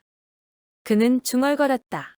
그렇지만 남작의 미운 짓을 볼 때에는 엘리자베트는 가만히 있지 못할 것 같이 생각된다. 자기는 남작으로 인하여 모든 바람과 앞길을 잃어버리지 않았느냐. 자기는 남작으로 인하여 바람과 앞길밖에 사랑과 법과 모든 즐거움까지 잃어버리지 않았느냐. 그런 후에 자기는 남작으로 인하여 서울과는 온전히 떠나지 않으면 안 되지 않게 되었느냐. 이와 같은 남작을, 이와 같은 죄인을 아무래도 재판은 하야야겠다. 그는 다시 중얼거렸다. 그러면서도 그는 자기로도 재판을 하야야 할지 안 하야야 할지 똑똑히 해결치를 못하였다. 하겠다 할 때에는 갑이 그것을 막고 못하겠다 할 때에는 을이 금하였다. 집에 가서 천천히 생각하자. 그는 속이 타는 고로 억지로 이렇게 마음을 먹고 생각의 끝을 다른 데로 옮겼다. 이 생각에서 떠난 그의 머리는 걷잡을 새 없이 빨리 동작하였다. 그의 머리는 남작에서 SE환, 해숙, 서울, 오촌모, 죽은 어버이들로 왔다 갔다 하였다. 한참 이리 생각한 후에 그의 흥분하였던 머리는 좀 내려앉고 몸이 차차 맥이 나면서 그것이 전신에 퍼진 뒤에 머리와 가슴이 무한 상쾌하게 되면서 눈이 자연히 감겼다. 수레에 흔들리는 것이 그에게는 양상스러웠다. 좋을지도 않은 채 깨지도 않고 근덕근덕하면서 한참 갈 때 우르륵 우레소리가 나무로 그는 눈을 번쩍 떴다. 하늘은 전면이 시커멓게 되고 그새에서는 비의 실이 헬 수 없이 많이 땅 위까지 맞닿았다. 비 곁에 또 비비밖에 비비 위에 구름 위에 또 구름이라 형용할 수밖에 없는 이 짓은 엘리자베트에게 큰 무서움을 주었다. 저 무지한 인력 거꾼 놈이. 그는 온몸을 부들부들 떨었다. 사면은 다만 어두움뿐이고 그 큰 길에도 사람 다니는 것 하나도 보이지 않았다. 툭툭툭툭하는 인력거에 비 맞는 소리, 묽은 곳에 비 오는 소리, 웽하고 달아나는 장마때 바람 소리, 인력거꾼의 씩씩거리는 소리, 자기의 두근거리는 가슴 소리. 엘리자베트의 떨림은 더 심하여졌다. 그는 떨면서도 조그만 의식을 가지고 구원의 길이 어디 있지나 않은가 하고 셀룰로이드 창을 꿰어서 앞을 내어다보았다. 창을 꿰고 비를 꿰고 또 비를 꿰어서 저편 한 20간 앞에 조그마한 방성 하나가 엘리자베트의 눈에 띄었다. 그는 안심의 숨을 내어 쉬었다. 저것이 만약 그는 갑자기 생각난 듯이 눈을 비비고 밤만큼 일어서서 뚫어지게 내어다보았다. 가슴은 뚝뚝 소리를 낸다. 어렴풋이 보이는 그 방성에 엘리자베트는 상상을 가하여 보기 시작하였다. 앞집만 보일 때에는 상상으로 뒷집을 세우고 그것이 보일 때에는 또 상상의 집을 세워서 한참 볼 때에 그 방성은 자기가 오촌모에 있는 마을로 엘리자베트의 눈에 비쳤다. 엘리자베트는 털썩 주저앉았다. 온몸이 흥분하여 피곤하여지고 가슴이 뛰노는 고로 서 있을 힘이 없었다. 가슴과 목 뒤에서는 뚝뚝 소리를 더 빨리 더 힘있게 낸다. 가뜩이나 더디게 걷던 인력거가 방성 어구에 들어서서는 더 느리게 걷는다. 엘리자베트는 흥분한 눈으로 가슴을 뛰놀리면서 그 방성을 보았다. 길에 사람 하나 없다. 평화의 이 촌은 작년보다 조금도 달라진 것이 없다. 작년에 보던 길 좌우편에만 벌려있던 이시며 호일집은 역시 내게 상관 있나 하는 낯으로 엘리자베트를 맞는다. 그 방성 맨 끝, 왜 바로 아래 있는 엘리자베트의 오촌모의 집에 인력거는 닿았다. 비의 실은 그냥 하늘과 땅을 맞맨 것 같이 보이면서 힘있게 쪽쪽 내리쏜다. 엘리자베트는 인력거에서 내렸다. 3시간 동안이나 앉아서 온 그의 다리는 엘리자베트의 자유로 되지 않았다. 그는 취한 것 같이 비틀비틀하며 마치 구름 위를 걷는 것 같이 허둥허둥 낮은 대문을 들어섰다. 비는 용서 없이 엘리자베트의 머리에서 가는 모시저고리 치마 구두로 내리쏜다. 대문 안에 들어선 엘리자베트는 어찌할지를 몰라서 담장에 몸을 기대고 우두커니 서 있었다. 그때 마침 때 좋게 오촌모가 무슨 일로 밖에 나왔다. 아주머니, 엘리자베트는 무의식히 고함을 치고 누워 발자국 나섰다. 오촌모는 늙은 눈을 주름살 많은 손으로 비비고 잠깐 엘리자베트를 보다가 엘리자베트냐 하면서 뛰어와서 마주 붙들었다. 어떻게 왔냐? 자, 비 맞겠다. 아이고, 이 비 맞은 것 봐라. 들어가자. 자. 인력거가 있어요. 하고 엘리자베트는 땅에 발이 닿지 않는 것 같은 걸음으로 허둥허둥 인력거꾼에게 짐을 들여오라 명하고 오촌모와 함께 어둡고 낮고 시시한 내음새 나는 방 안에 들어왔다. 전엔 암만 오래도 잘 안 오더니 어찌 갑자기 왔냐? 오촌모는 눈에 다정한 웃음을 띠고 물었다. 엘리자베트는 진리 있는 거짓말을 한다. 서울 있어야 이젠 재미도 없고 그래서. 응. 오촌모는 말의 끝을 높여서 엘리자베트의 대답을 비인한다. 내 상에 걱정빛이 밴다. 무슨 걱정스러운 일이라도 있냐? 바로 대답할까? 엘리자베트가 생각하는 동시에 입은 거짓말을 했다. 걱정은 무슨 걱정이요? 엘리자베트는 혀를 가만히 찼다. 왜 거짓말을 해? 그래도 젊었을 땐 남 모르는 걱정이 많으니라. 대답할까? 엘리자베트는 갑자기 생각했다. 가슴이 뛰놀기 시작한다. 치만 기회는 또 지나갔다. 오촌모는 딴 말을 꺼낸다. 그런데 너 점심 못 먹었겠구나. 채라다 주지. 내 촌밥 먹어 봐라. 어찌 맛있나? 오촌모는 나갔다. 짐 들여왔습니다. 하는 인력 덕분에 소리가 나므로 엘리자베트는 나가서 짐을 찾고 들어와 앉아서 밖을 내어다보았다. 뜰 움푹움푹 들어간 대마다 물이 고였고 물 고인 대마다 비로 인하여 방울이 맺혀서 떠다니다가는 없어지고 또 새로 생겨서 떠다니다가는 없어지고 탄다. 초가집 지붕에서는 누렇고 붉은 처마물이 그치지 않고 줄줄 흘러내린다. 한참이나 눈이 멀거니 뜰을 바라보고 있을 때에 오촌모가 밥과 달걀, 반찬, 김치 등 간단한 음식을 엘리자베트를 위하여 차려왔다. 엘리자베트는 점심을 먹은 뒤에 또 뜰을 내어다보기 시작하였다. 뜰 한편 구석에는 박넌출이 하나 답답한 듯이 웅크러뜨리고 있었다. 잎 위에는 빗물이 고여있다가 바람이 불 때마다 잎이 기울어지며 고였던 물이 땅에 쭈루룩 쏟아지는 것이 엘리자베트의 눈에 똑똑히 보였다. 그 잎들 아래는 허옇고 푸른 크다만 박 하나가 잎이 바람에 움직일 때마다 걸핏걸핏 보였다. 박넌출 아래서 머구리가 한 마리 우덕덕 뛰어나왔다. 본래부터 머구리를 무서워하던 엘리자베트는 머리를 빨리 돌렸다. 머구리에게 무서움을 가지는 동시에 엘리자베트의 머리에는 아까 걱정이 떠올랐다. 그는 낯을 찡그리고 한숨을 후 내어 쉬었다. 이것을 본 오촌모는 물었다. 왜 그러냐? 한숨을 다 짚으면서 내게 아무래도 걱정이 있기는 하구나. 엘리자베트는 마음이 뜨끔하였다. 그러면서도 이 기회 넘겼다가는 아주머니, 그는 흥분하고 떨리는 소리로 오촌모를 찾았다. 왜 그러냐? 이야기 다 해라. 서울은 참 나쁜 데띠다 그려. 엘리자베트는 울기 시작하였다. 자, 왜? 엘리자베트는 울음이 섞인 한숨을 쉬었다. 아, 왜 그래? 어찌할까요? 무엇을 어찌해? 자, 왜 그러느냐? 난 죽고 싶어요. 엘리자베트는 쓰러졌다. 딴소리한다. 왜 그래? 자, 이야기해라. 오촌모는 얼른다. 엘리자베트는 끊었다 하면서 무한 간단하게 자기와 남작의 새를 이야기한 뒤에 재판하겠단 말로 말을 끝내었다. 너 같은 것이 강가 집에. 엘리자베트의 말을 들은 오촌모는 성난 소리로 책망하였다. 괴로운 침묵이 한참 연속하였다. 아주머니의 책망을 들을 때에 엘리자베트는 울음소리까지 그쳤다. 한참 뒤에 오촌모는 엘리자베트가 불쌍하였던지 이제 방금 온 것을 책망한 것이 미안하였던지 말을 돌린다. 그래도 재판은 못한다. 우리는 산 것이고 저편은 양반이 아니냐? 아직 채 작정치 못하고 있던 엘리자베트의 마음이 이 말 한마디로 온전히 작정되었다. 그는 아주머니의 말을 우떡 반대하고 싶었다. 재판에도 양반 상놈이 있나요? 그래도 지금은 주먹천지란다. 엘리자베트는 눈살을 찌푸렸다. 양반 상놈 문제에 얼토당토하는 주먹을 내어놓는 아주머니의 무식이 그에게는 경멸스럽기도 하고 성도 났다. 그렇지만 그 말의 진리는 자기의 지낸 일로 미루어 보아도 그릇할 수가 없었다. 그래도 재판은 꼭 하고 싶었다. 그래도 해요. 그리 하고 싶으면 하기는 해라마는. 그럼 아주머니, 왜? 이 동리에 면소가 있나요? 응, 있다. 무엇 하려고? 거기 가서 재판에 대하여 좀 물어보아 주시구려.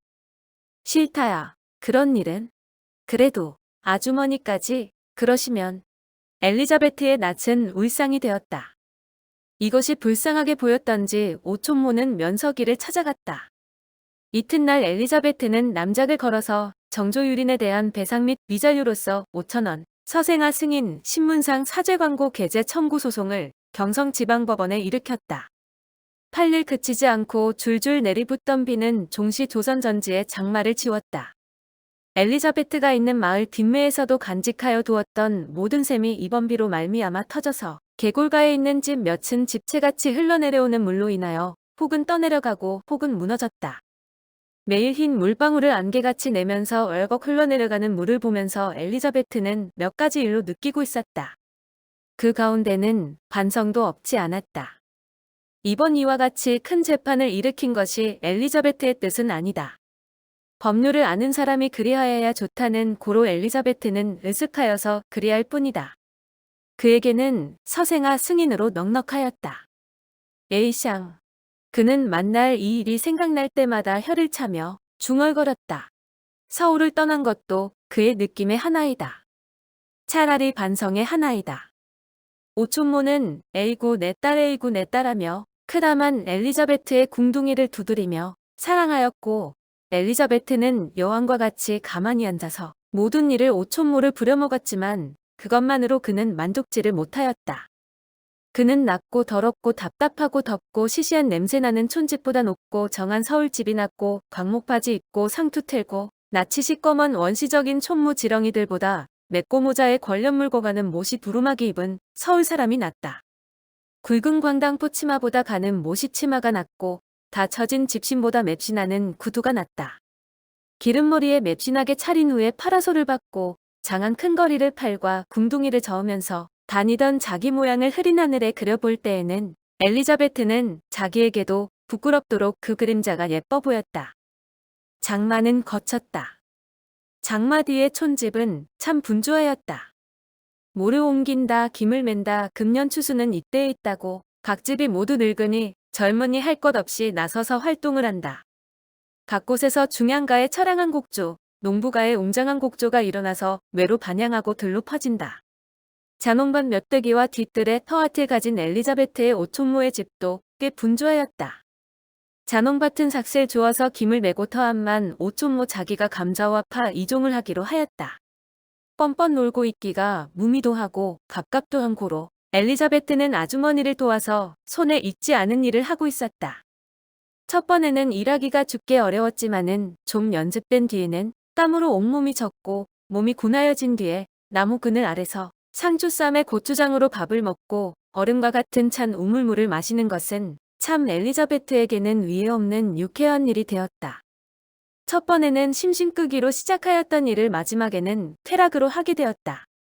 그러는 새해도 틈만 있으면 그는 집 뒤 외에 올라가서 서울을 바라보고 한숨을 짓고 있었다. 보얀 여름 안개로 둘러싸여서 아침 햇빛을 간접으로 받고 보얗게 반짝거리는 아침 서울 너무 강하여 누렇게까지 보이는 여름 햇빛을 정면으로 받고 여기저기서 김을 무럭무럭 내는 낮 서울. 새빨간 저녁노를 받고 모든 유리창은 그것을 몇십 리바까지 반사하여 캘 수 없는 땅 위에 해를 이루는 저녁 서울. 그 가운데 우뚝 일어서 있는 푸른 남산. 잿빛 삼각산 먼지로 쌓.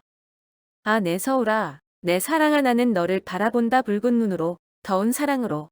아침 해와 저녁 놀, 잿빛 안개 흩어진 더움 아래서 나는 너를 나는 너를 바라본다. 천년을 살겠냐 만년을 살겠냐. 내 목숨 다하기까지, 내 삶 끝나기까지 나는 너를 그리리라. 처량한 곡조로 엘리자베트는 부르고 타였다. 엘리자베트는 한 자리를 정하고 매에 올라갈 때에는 언제든지 거기 앉아 있었다. 뒤에는 큰 소나무를 지고 그 솔그늘 아래 꼭 한 사람이 앉아있기 좋으리만한 바위가 하나 있었다. 그것이 엘리자베트의 정한 자리다. 그 바위 두어 걸음 앞에서 연함은 길되는 절벽이 있었다. 이 절벽을 내려다볼 때마다 그의 마음속에는 한 기쁨이 움직였다. 종시 재판 날이 왔다. 구재판 전날 엘리자베트는 오촌모와 함께 서울로 들어와서 재판소 곁 어떤 객주집의 주인을 잡았다. 서울을 들어설 때에 엘리자베트는 한 달밖에는 떠나 있지 않았으되 그렇게 그리던 서울이므로 기쁨의 흥분으로 몸이 죽게 피곤하여져서 부들부들 떨면서 객주집에 들었다.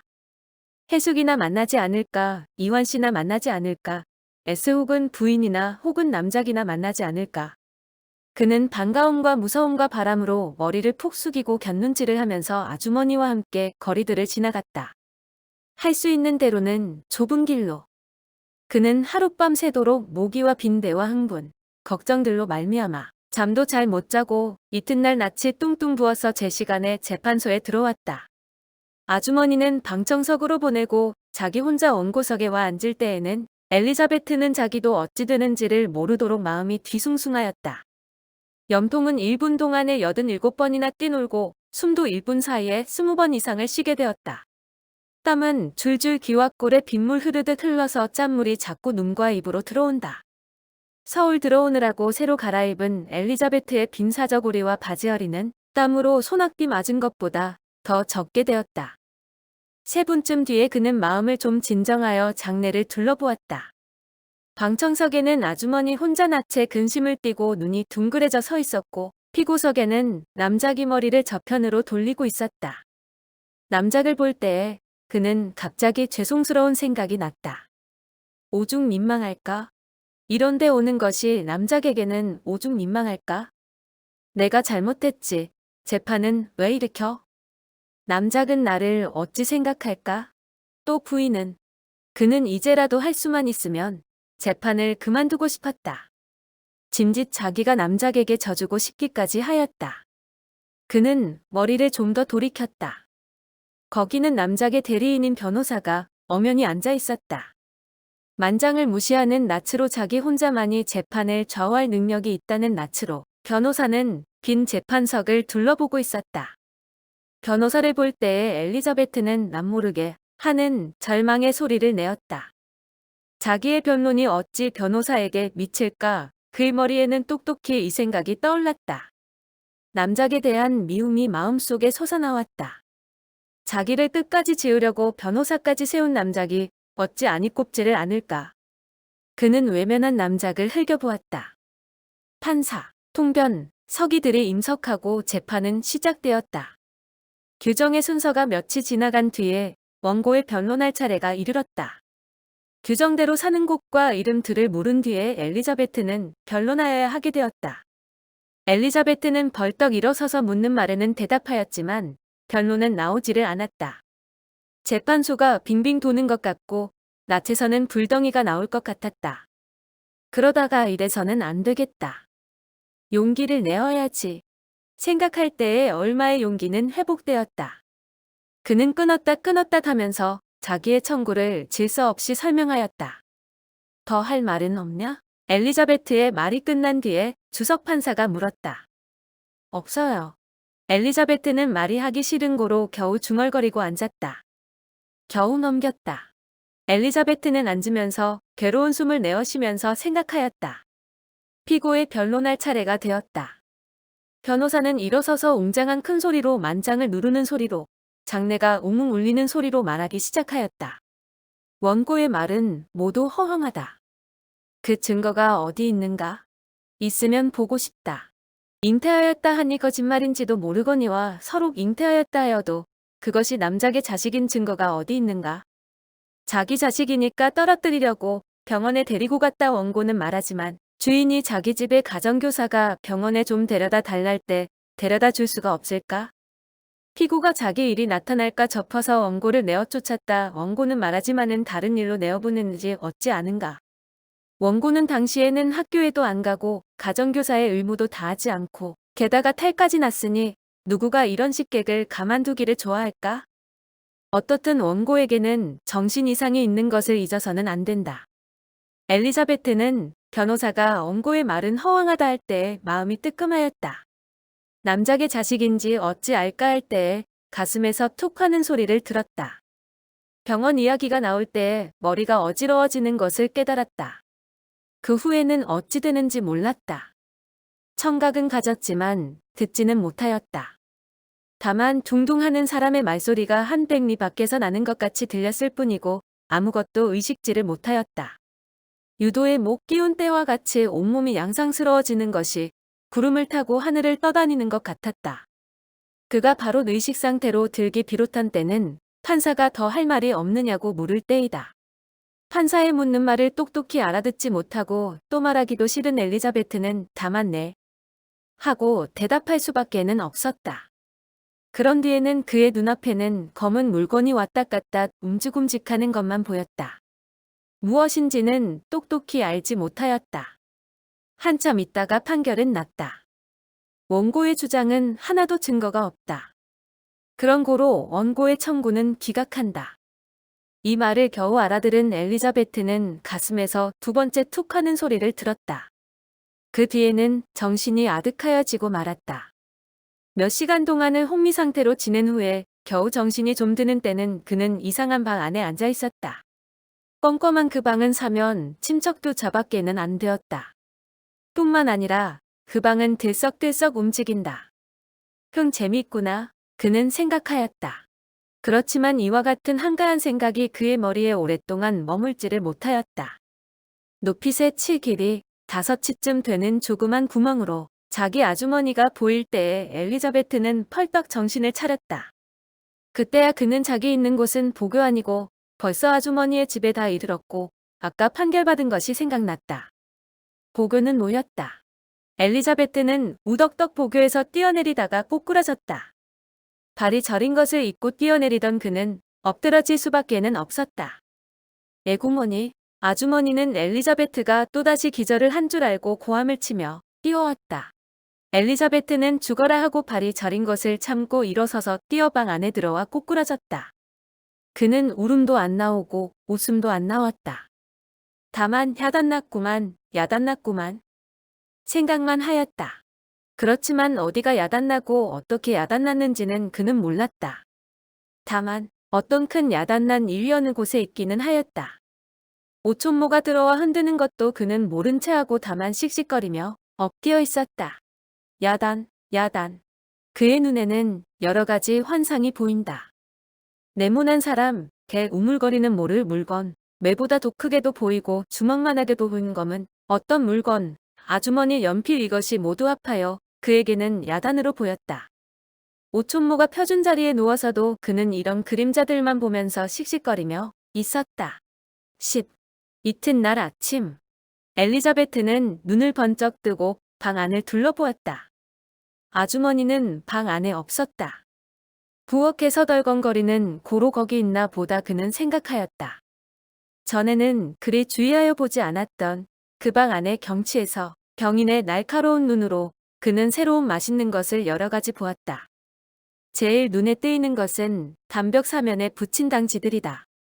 일본 포속들에서 꺼내어 붙인 듯한 그 당지들을 엘리자베트는 흥미의 눈으로 하나씩 하나씩 건너보았다.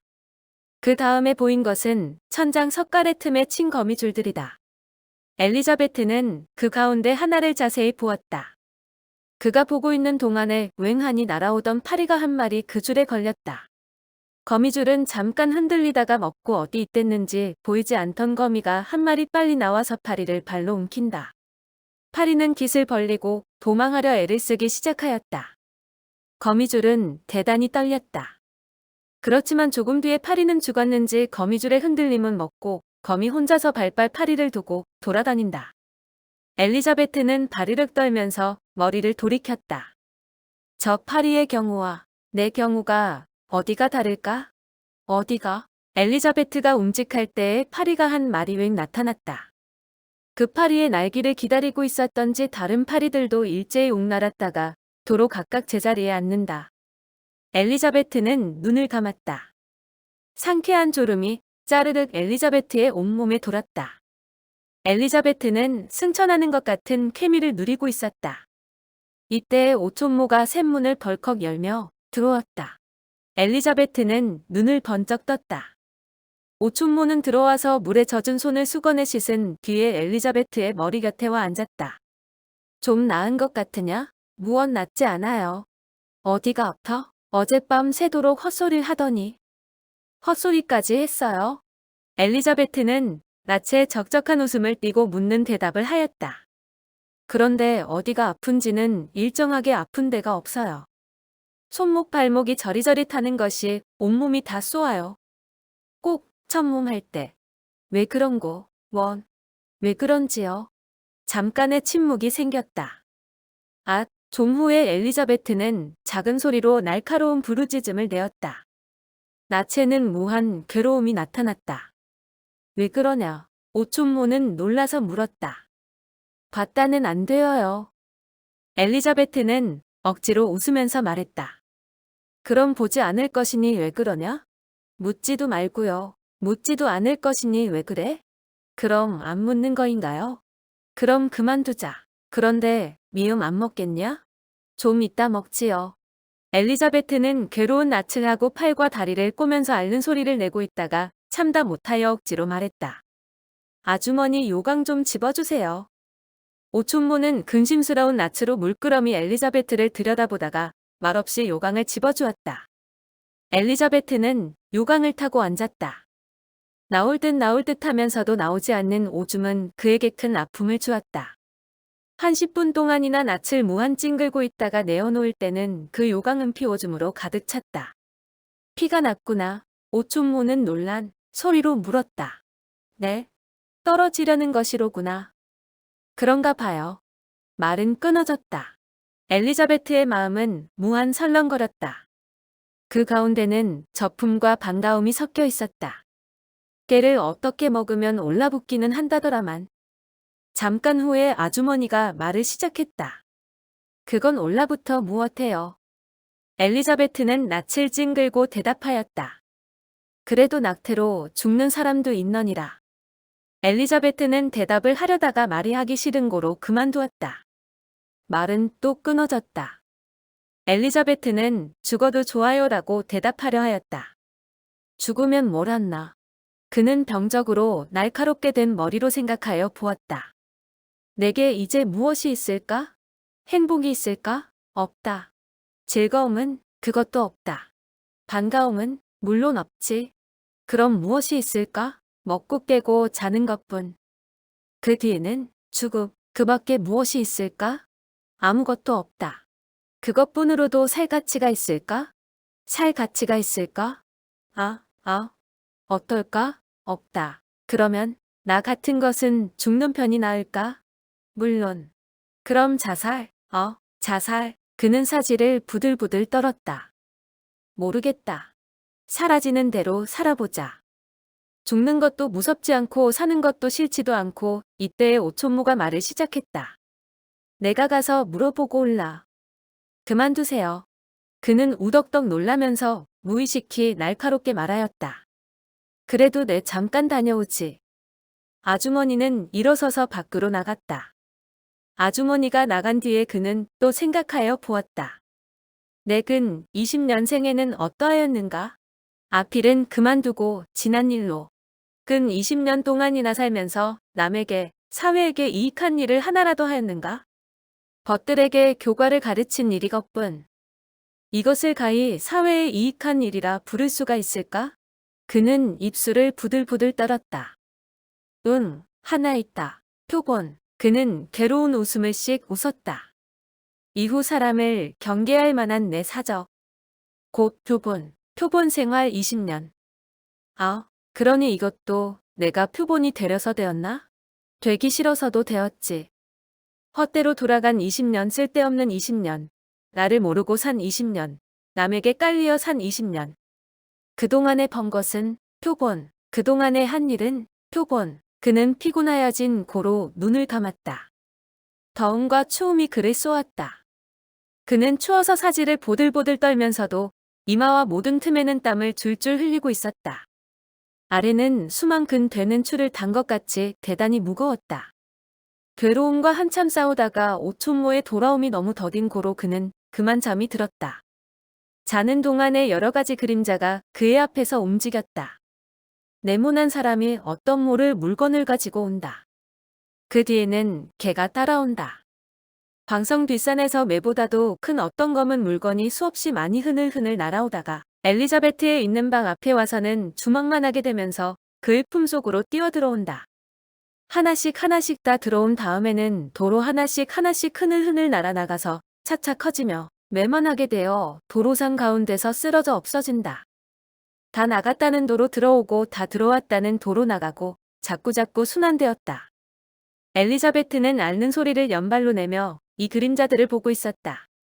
이렇게 무서운 그림자를 한참 보고 있을 때 미음 먹어라 하는 오촌모의 소리가 나는 고로 눈을 번쩍 떴다. 그는 미음 그릇을 들고 들어오는 아주머니를 관찰하기 시작하였다. 저런 큰 그릇을 원 어찌 들고 다니노? 키도 대자밖에는 못 되는 노파가. 오촌모가 미음 그릇을 놓은 다음에 엘리자베트는 그것을 먹으려고 엎드었다. 아픔이 온몸에 쭉 돌았다. 숟갈이 커서 어찌 먹어요? 그는 놋숟갈을 보고 오촌모에게 물었다. 그는 숟갈이 커서 들지를 못하겠다는 뜻으로 한 말이다. 어제도 먹던 것이 커. 엘리자베트는 안심하고 숟갈을 들었다. 그것은 뜻밖의 크지도 않고 무겁지도 않았다. 그는 곁에 놓인 흰 가루를 미음에 치고 먹기 시작하였다. 아이 곧 짜다. 그는 한술 먹은 뒤에 소리를 내었다. 짜기는 왜 짜? 사탕 가루를 많이 치고. 병으로 날카롭게 된 그의 신경은 그의 자유로 되었다. 마치 최면술의 피술자가 시술자의 명령을 절대로 복종하여 단 것도 시술자가 쓰다 할 때에는 쓰다 생각하는 것과 같이 그의 신경도 절대로 그의 명령을 좇았다. 흰가루를 소금이라 생각할 때에는 짜게 보였으나 사탕가루라 생각할 때에는 꿀송이보다도 더 달았다. 그렇지만 그의 신경도 한 가지는 복종치를 않았다. 아픔이 좀 나았으면 하는 데는 조금도 순종치를 않았다. 미음을 먹는 동안에 오촌모가 터덜거렸다. 20집이나 되는 독리 가운데서 그것 아는 것이 하나도 없단 말인가 원. 무엇이요? 엘리자베트는 미음을 삼키고 물었다. 그 올라붙는 방문말이로다.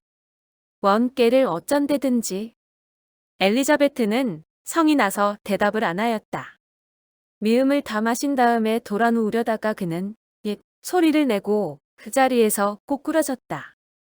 어디가 아픈지 똑똑히 모를 아픔이 온몸을 쿡 쏘았다. 정신까지 어지러웠다. 어찌 더하냐? 물이 쏟아져요. 엘리자베트는 똑똑한 말로 대답하였다. 어째 바람이 부는지요? 예, 정신 차려라. 엘리자베트는 후덕덕 정신을 차리면서 내가 원 정신이 없어졌는가? 하고 간신히 천장을 향하고 누웠다. 천장에는 소가 2마리 풀을 뜯어먹고 있었다. 엘리자베트는 무서워서 부들부들 떨리 시작하였다. 2마리의 소는 싸움을 시작했다. 떨어지면 생각할 때에 한 마리는 그의 배 위에 떨어졌다. 일순간 뜨끔한 아픔 뒤에는 아무치도 않았다. 악소리를 내고 그는 다시 천장을 보았다. 소는 역시 2마리지만 이번은 춤을 추고 있다. 표본 생활 20년, 그는 중얼거리고 덤벽을 향하여 돌아 누웠다. 거기서는 남작과 이원과 도야지와 파리가 장거리 경주를 하고 있었다. 재미있다. 누구가 이길 터인고? 그는 생각하였다. 조금 있다가 그는 생각난 듯이 수군거렸다. 표본 생활 20년 10일. 그가 눈을 아무데로 향하든지 어떤 그림자는 거기 벌려 있었다. 그가 자든지 깨든지 어떤 그림자는 거기서 움직였다. 이렇게 엘리자베트는 사흘을 지냈다. 그러는 동안 다함이 없는 철학이 감추어 있는 것 같고도 아무 뜻이 없는 헛말 같이도 생각되는 말구가 흔히 무의식히 그의 머리에 떠올랐다. 표본 생활 20년, 그는 이 말을 여러 번 거푸하였다. 이렇게 사흘째 되는 저녁, 복거리 낮보다도 더 훈훈타는 저녁, 등과 사지 맨 끝에서 시작하여 짜르륵 온몸에 도는 추위의 쾌미를 역증으로 받으면서 잠과 깨매 가운데서 돌던 엘리자베트는 오촌모의 소리에 놀라 흠칫하면서 깨었다. 왜 그리 앓는 소리를 하냐? 탈인지 무엇인지 낫지도 않고. 아유 죽겠다 하 엘리자베트는 눈을 감은 채로 아주머니의 소리나는 편으로 돌아누우면서 신음했다. 그렇지만 그에게는 아프리라 생각하는 데서 나온 아픔밖에는 아픔이 없었다. 왜 그래? 참 앓는 너보다도 보는 내가 더 속상하다. 오촌모도 한숨을 쉰다. 아이고 덥다. 오촌모는 빨리 부채를 집어서 엘리자베트를 붙이면서 말했다. 내 붙여줄 것이니 일어나서 이 오미자물을 마셔봐라. 오미자라는 소리를 들은 그는 귀가 버석하였다.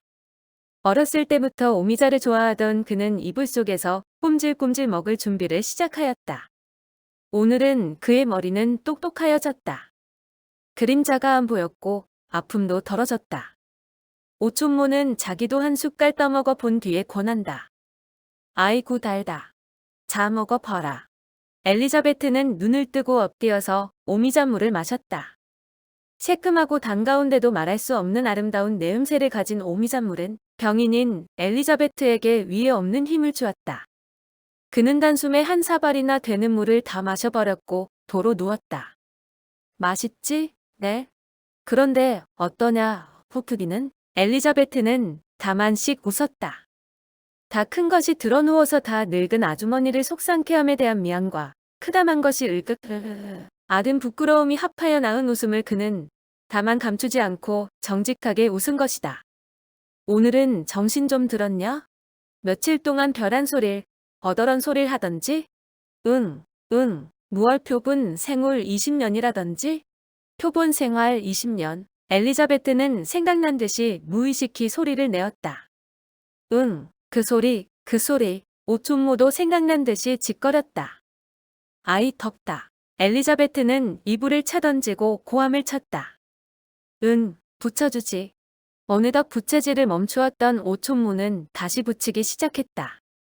속에서 나오는 태우는 듯한 더움과 밖에서 찌르는 무르녹이는 듯한 더위와 사늘적한 부채바람이 합하여 엘리자베트의 몸에 쪼르륵 소름이 돋게 하였다.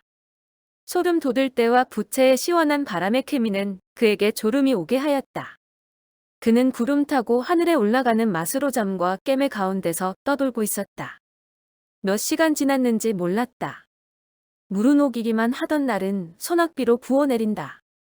그리 덥던 날도 비가 오면서는 서늘하여졌다. 방 안은 습기로 찼다. 구팡에 내려져서 튀어나는 물방울들은 안개비와 같이 되면서 방 안으로 몰려 들어온다. 그는 눈을 번쩍 떴다. 어느덧 역한 내음새 나는 모기장이 그를 덮었고 그의 곁에는 오촌모가 번뜩 누워서 답답한 코를 구르고 있었다. 위에는 불티를 잔뜩 앉히고 그 아래서 숨찬 듯이 할락할락하는 석유 램프는 모기장 밖에서 반딧불같이 반짝거리며 할딱거리고 있었다. 가는 목숨으로라도 사라지는 것 살아라. 그 램프는 소곤거리는 것 같다. 엘리자베트는 일어나서 요강을 모기장 밖에서 들여왔다. 한참 타고 앉았다가 악소리를 내고 그는 엎으러졌다. 가슴은 뛰놀고 숨도 씩씩하여졌다. 마음은 무한 설렁거렸다. 넥도 푹 났다. 한참 엎드려 있다가 그는 생각난 듯이 벌떡 일어나서 요강을 내어놓고 번갯불과 같이 빨리 그 속에 손을 넣어서 주먹만한 핏덩이를 하나 꺼내었다. 내 것. 그의 머리에 번갯불과 같이 이 생각이 지나갔다. 그의 머리에는 모순된 두 가지 생각이 일어났다. 내 것. 참 자식에 대한 사랑이 그 핏덩어리에게 일어났다. 이것 때문에 그는 그 핏덩이에 대하여 무한한 미움이 일어났다. 이것도 저 안 입고 온 남작의 것, 나는 이것 때문에. 이 두 가지 생각의 반사작용으로 그는 핏덩이를 힘껏 단단히 쥐었다. 거기는 미움이 있고 사랑이 있었다. 그는 그 핏덩이를 씹어 먹고 싶었다. 거기도 미움이 있고 사랑이 있었다. 그는 그것을 쥔 채로 드러누웠다. 맥이 나서 앉아 있을 힘이 없었다. 드러누운 그에게는 얼토당토 않은 딴 생각이 두어 가지 머리에 났다. 이것도 잠깐으로 끝나고 잠이 들었다. 2, 3분의 잠이 그를 스치고 지나간 뒤에 그는 눈을 번쩍 뜨면서 무의식히 중얼거렸다. 표본 생활 20년. 그 다음 순간 그에게는 별한 생각이 머리에 떠올랐다. 약한 자의 슬픔, 천하에 둘도 없는 명언이로다. 그는 생각하였다. 그는 이 문제를 두고 논문 비슷이, 소설 비슷이 하나 지어보고 싶은 생각이 났다. 그는 생각하여 보았다. 자기의 서름은 약한 자의 슬픔에 다름없었다. 약한 자기는 누리에게 지고 사회에게 지고 삶에게 져서 열패자의 지위에 이르지 않았느냐? 약한 자기는 이환에게 사랑을 고백지 못하고 S와 해숙에게서 참말을 듣지 못하고 남작에게 저항치를 못하고 재판석에서 좀 더 굳세게 변론치를 못하여 지금 이 지경을 이르지 않았느냐? 그렇지만 이것은 밖이 약한 것이다. 좀 더 깊이 안으로 그는 생각하였다. 자기의 아직까지 한 일 가운데서 하나라도 자기에게서 나온 것이 어디 있느냐? 반동 안 있고 한 일이 어디 있느냐? 남작집에서 나온 것도 필경은 부인이 좀 더 있으라는 반동에서 나온 것이 아니냐? 병원 안에 들어간 것도 필경은 집으로 돌아올 전차가 안 보임에 있지 않으냐? 병원으로 향한 것도 그렇다. 재판을 시작한 것은 오촌모가 말리는 반동을 받았다. 모든 일이 다 그렇다. 20세기 사람이 다 그렇다. 그는 힘있게 중얼거렸다. 어떻든, 그렇다. 문제는 20세기 사람이라고 치고 첫 줄을 약한 자의 슬픔으로 시작하여 마지막 줄을 현대 사람의 다의 약함으로 끝내자. 그는 자기 짓던 글을 생각하고 중얼거렸다. 표본 생활 20년이란 구는 꼭 넣어야겠다. 그는 생각하였다. 그리고 글을 속으로 생각하기 시작하였다. 이리 짓고 저리 지어서 이만하면 완전하다 생각할 때 그는 마지막 구를 소리를 내어서 읽었다. 현대 사람 다의 약함, 그런 다음에는 그의 머리에 한 공허가 생겼다. 그 공허가 가슴으로 퍼질 때에 그는 맥이 나고 발끝과 손끝에서 그 공허가 일어날 때에 그는 눈을 감았다. 눈이 무거워졌다. 그 공허가 온몸에 퍼질 때에 그는 웃음을 내어 쉬면서 잠이 들었다. 12. 원처럼 이튿날 아침 엘리자베트에게 어젯밤 변동을 듣고 눈이 둥그레져서 그 핏덩이를 들여다보며 오촌모는 짓거렸다. 엘리자베트는 탁 그 핏덩이를 빼앗아서 이불 아래 감춘 뒤에 낯을 붉히며 이유 없이 웃었다. 어떻든 내 속은 시원하겠다. 밤낮 떨어지면 하더니 오촌모는 비웃는 듯이 입살을 조았다. 아까번에 웃은 엘리자베트는 이번에도 웃지 않으면 안 되게 되었다. 그는 억지로 입과 눈으로만 일순간의 웃음을 웃은 뒤에 곧 낯을 도로 좁혔다. 그리고 미안스러운 듯이 오촌모의 낯을 들여다보았다. 오촌모의 낯에는 가련하다는 표정이 똑똑히 보였다. 역시 가련한 것이로구나. 그는 속으로 고함을 쳤다.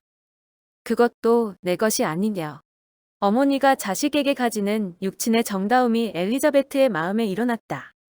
그는 몰래 손을 더듬어서 겁적겁적하고 흐늘거리는 그 핏덩이를 만져보았다. 어디가 엉덩이고 어디가 머리편인고? 하고 그는 손가락으로 핏덩이를 두드리고 쓸어주고 있었다. 차디찬 핏덩이에서도 엘리자베트는 따스한 맛이 올라오는 것을 깨달았다. 사람이란 이런 것이로다. 그는 생각하였다. 물끄러미 한참 그를 들여다보던 오촌모는 도로 전과 같은 사랑에 납치되며 생각난 듯이 말했다. 잊었댔다. 오늘은 장날이 되어서 서울 잠깐 들어갔다 와야겠다. 무엇 먹고 싶은 것은 없냐? 있으면 말해라. 사다 줄 거니? 없어요. 엘리자베트는 팔딱 정신을 차리며 무의식히 중얼거렸다. 서울 소리를 듣고 그는 갑자기 가슴이 뛰놀기 시작하였다. 저런 노파가 다 서울을 다니는데 내가 어찌. 그는 오촌모를 쳐다보면서 생각하였다. 그러다가 갑자기 오촌모를 찾았다. 아주머니, 왜? 서울 들어가세요? 그의 목소리는 흥분으로 떨렸다. 응. 엘리자베트는 비축하여졌다. 오촌모의 응이란 대답부는 그를 만족시키지 못하였다. 응. 들어가겠다든지 응. 다녀올란다든지 좀 더 친절히 똑똑히 대답 안 한 오촌모가 그에게는 믿게까지 보였다. 그렇지만 그의 정조는 그의 비축한 것을 뚫고 위에 올라오기에 넉넉하였다. 그는 좀 더 힘있게 떨리는 소리로 오촌모를 찾았다. 아주머니, 왜? 오촌모는 또 그렇게 대답하였다. 나도 함께 가요. 어딜? 서울. 딴소리한다. 넌 편안히 누워 있어야 한다. 오촌모의 낯에는 무한한 동정이 나타났다. 그래도 가고 싶어요. 그의 눈에는 눈물이 고였다. 내 다 구경해다 줄 거니 잘 누워 있거라. 너 다 나은 다음에 한번 들어가 실컷 돌아다니자. 그래도 지금은 못 간다. 길 다 말랐어요? 그는 뚱딴지 소리를 물었다. 소낙비니깐 땅 위로만 흘렀지 속은 안 뱉더라. 길들 호박도 익었지요, 인제. 며칠 동안 나가 보지도 못해서. 그의 목소리는 잠옷 떨렸다. 아까 가보니깐 아직 잘 안 익었더라. 잠깐 말은 끊어졌다. 조금 뒤에 엘리자베트는 떨리는 소리로 말했다. 아, 서울 가보고. 걱정 마라. 이제 곧 가게 되지. 아주머니, 왜 그러냐? 그 애들이 아직 날 기억할까요? 그 애들이라니? 함께 공부하던 애들이요. 하하, 걱정 마라. 거저 걱정 마라. 내가 있지 않냐? 인젠 그깟 것들이 무엇에 쓸 데가 있어? 나하고 이렇게 편안히 촌에서 사는 것이 오죽 좋으냐. 아무 걱정 없이. 지난 일은 다 꿈이다. 꿈이야. 잊고 말아라. 강한 자. 엘리자베트는 속으로 고함을 쳤다. 아주머니는 강한 자이고 나는 약한 자이고 그 사이에 무슨 차별이 있을꼬? 내 다녀올 것이니 편안히 누워있거라. 오촌모는 말하면서 보찜을 들고 나간다. 무얼 사다 줄꼬 원. 복숭 하나 났으면 사다 줄까? 우리 딸을. 엘리자베트는 자기 생각만 연속하여 하였다. 스스로 알지는 못하였으나 어떤 회전기 위기 앞에 선 그는 산후에 날카로운 머리를 써서 꽤 똑똑한 해결을 얻을 수가 있었다. 그렇다. 나도 시방은 강한 자이다. 자기의 약한 것을 자각할 그때에는 나도 한 강한 자이. 다. 강한 자가 아니고야 어찌 자기의 약점을 볼 수가 있으리요? 어찌 알 수가 있으리요? 강한 자라야만 자기의 약한 곳을 찾을 수가 있다. 약한 자의 슬픔. 전에 나의 서름은 내가 약한 자인 고로생. 긴 것밖에는 더 없었다. 나뿐 아니라 이 누리의 서름, 아니 서름뿐 아니라 모든 불만족, 불평들이 모두 어디서 나왔는가? 약한 데서. 세상이 나쁜 것도 아니다. 인류가 나쁜 것도 아니다. 우리가 다만 약한 연고인밖에 또 무엇이 있으리요. 지금 세상을 죄악 세상이라 하는 것은 이 세상이 아니 우리 사람이 약한 연고이다. 거기는 죄악도 없고 속임도 없다. 다만 약한 것. 약함이 이 세상에 있을 동안 인류에게는 싸움이 안 그치고 죄악이 안 없어진다. 모든 죄악을 없이 하려면은 먼저 약함을 없이 하여야 하고 지상낙원을 세우려면은 먼저 약함을 없이 하여야 한다. 만일 약한 자는 마지막에는 어찌 되노? 이나 여기 표본이 있다. 표본 생활 20년. 나는 참 약했다. 일 하나라도 내가 하고 싶어서 한 것이 어디 있는가. 세상 사람이 이렇다 하니 나도 이렇다. 이 일을 하면 남들은 나를 어찌 볼까. 이런 걱정으로 두룩거리면서 지냈으니 어찌 이 지경에 이르지 않았으리요. 하고 싶은 일은 자유로 해라. 힘써서 끝까지. 거기서 우리는 사랑을 발견하고 진리를 발견하리라. 그렇지만 강한 자가 되려면은 그는 생각하여 보았다. 내가 너희에게 세 계명을 주노니 사랑하라. 그는 기쁨으로 눈에 빛을 내었다. 그렇다. 강함을 베는 태는 사랑, 강함을 낳는 자는 사랑, 사랑은 강함을 낳고 강함은 모든 아름다움을 낳는다. 여기 강하여지고 싶은 자는 아름다움을 보고 싶은 자는 삶의 진리를 알고 싶은 자는 인생을 맛보고 싶은 자는 다 참사랑을 알아야 한다. 만약 참 강한 자가 되려면은 사랑 안에서 살아야 한다. 우주에 널려 있는 사랑, 자연에 퍼져 있는 사랑, 천진난만한 어린아이의 사랑. 그렇다. 내 앞길의 기초는 이 사랑. 그는 이불을 차고 벌떡 일어나 앉았다. 그의 앞에는 끝없는 넓은 세계가 버려 있었다. 누리에 눌리어 살던 그는 지금은 그 위에 올라섰다. 그의 입에는 온 우주를 쳐누른 기쁨의 웃음이 떠올랐다.